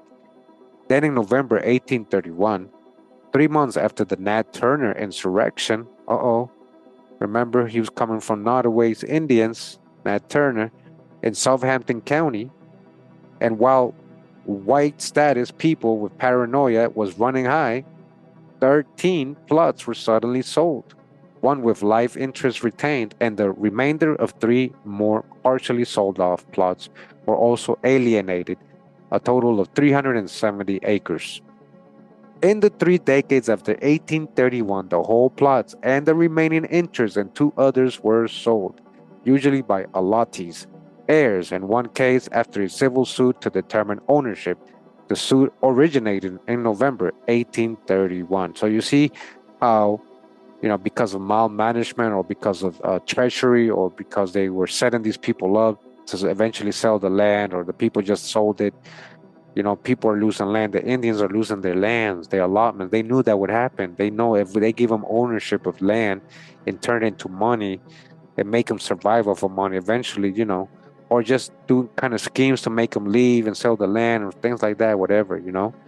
So it says the evidence is overwhelming. The Gingaskins wanted to remain on their land. 2/3 of them held on until they were forced out in 1831, until they got forced out. Listen. Of those who sold out before that time, being either irresponsible or, more likely, poor, a quarter kept a life interest in the land they sold. Allotment of the reservation and termination of the tribe did not mean a rapid disappearance of the Indians. Even after 1831, some Indian descendants continued to live nearby. A map of 1855 shows 7 houses called Indian Town, clustered on both sides of the marshy creek, which was the northern boundary of the old reservation. The Gingaskin descendants had moved only a short distance from their homeland, where they lived as squatters on land the white status people did not want. Eventually, They merged with the local black population, dodged the hijack. See, now they're trying to tell you. They're just admitting that these are the black folks now. They literally, that's what they're admitting, guys. I know they're trying to say they mixed with the blacks. So what happened to them if they all became blacks, huh? Well, black is not a real people, a tribe, or nation. That's a crayon color. We dodged the hijack. They're literally admitting that they became the black population of that area, guys. Straight up. I'm letting you see that right now. That's paper genocide. That's real history. That's why when we push back on the whole African narratives, we have reasons for that. The people they're telling you here merge with the local black. So what happened to them? So they're not Indians, I guess, because they became black a crayon color. They are the black, so-called black population you reclassify them as, in which they had already found sympathy. This is where their home was now because they were being pushed to these parts in these lands that they know that the other people didn't want. All right. Gingaskin identity did not die any more quickly than the community did. A story from about 1862 recorded in 1901 concerned Molly Stevens, daughter and one of the heirs of Gingaskin Alati, who had held on to her land even though the pressure of November 1831. Molly was given her land Molly was given to drink, and when under the influence, she would cry out, "I'm the Indian queen. I'm the Indian queen." She said, "I'm an Indian queen, man." That's when she got, drunk. She started telling everybody know who she was, which in a sense she may have been. No, she was. One day, Molly came dancing as usual into the lobby of the hotel in the county seat, already begrimed with previous falls. Losing her balance, she fell once more, this time into the lap of a local lawyer who was unfortunately clad in white trousers. So, white status, right? Everyone thought the incident funny except the lawyer, who had Molly jailed for a time. The story was recounted in 1901 as a humorous anecdote about an already vanished people. Wow. As many Western American Indians can attest, Indians often become comic figures to white status people once they have ceased to be threatening. And the white status people see the drunkenness, which for some, but by no means all Indian people followed upon conquest and enforced culture change, all right? Culture change. They brought the liquor, the firewater, as either a source of humorous stories or a cause for nostalgia for the heyday of the very tribes that their ancestors did so much to eliminate. Their ancestors tried to eliminate these people, man. The Gingaskins are an early example of the process. The Pamunkeys and Mattaponis, on the other hand, were determined not to let it happen. All right. And that is the end of this chapter, guys. 7. It was a long reading, but it was really good information. Little of the process of the culture change, of the disfranchisement, of the reclassification, all in one. Different ways that they did it to take the land. They really wanted the land. You see how little by little they just took the land and reclassified you and took away your rights and your power, right? Your sovereignty, your identity. All right, next chapter, I just want you guys to see the title, A People Who Refuse to Vanish, chapter 8. That's what we're going to get into in the next installment of this reading of this book. Again, this book was Pocahontas' People, the Powhatan Indians of Virginia through 4 centuries. And this again is by Helen C. Roundtree. Shout out to the author. All right, got a PDF copy in the Patreon. Support the author if you want the physical copy. You can get it online and buy it. But I appreciate you guys sticking around all the way to the end of this long reading. I hope you enjoyed it. It's a lot of good info. I didn't want to skip these chapters. I actually wanted to get into chapter 8 right away when I first found this book, but I decided to read the 2 previous chapters before that to set the mood. And I hope you guys enjoyed the readings. We're about to get into some more good reading on chapter 8. All right. As you guys can see, this is real history. I didn't write this stuff. As you guys can see, it all corroborates with the research we have shown over the years. It's real history. Paper genocide was real. American Indians were reclassified. That's real. And the whole African narrative of slaves and white Europeans, that needs to be revised. That needs to be retold. That needs to be rewritten. Okay? And this is a great example of that, this reading. I hope you enjoyed chapter 7, guys, this review for educational purposes. Shout out to everybody that was here through the whole life. I appreciate it through the whole reading from beginning to end. Thank you very much, guys. Appreciate you guys. I'll give you your day back. Much love and respect. Pura vida, mi gente. Wow.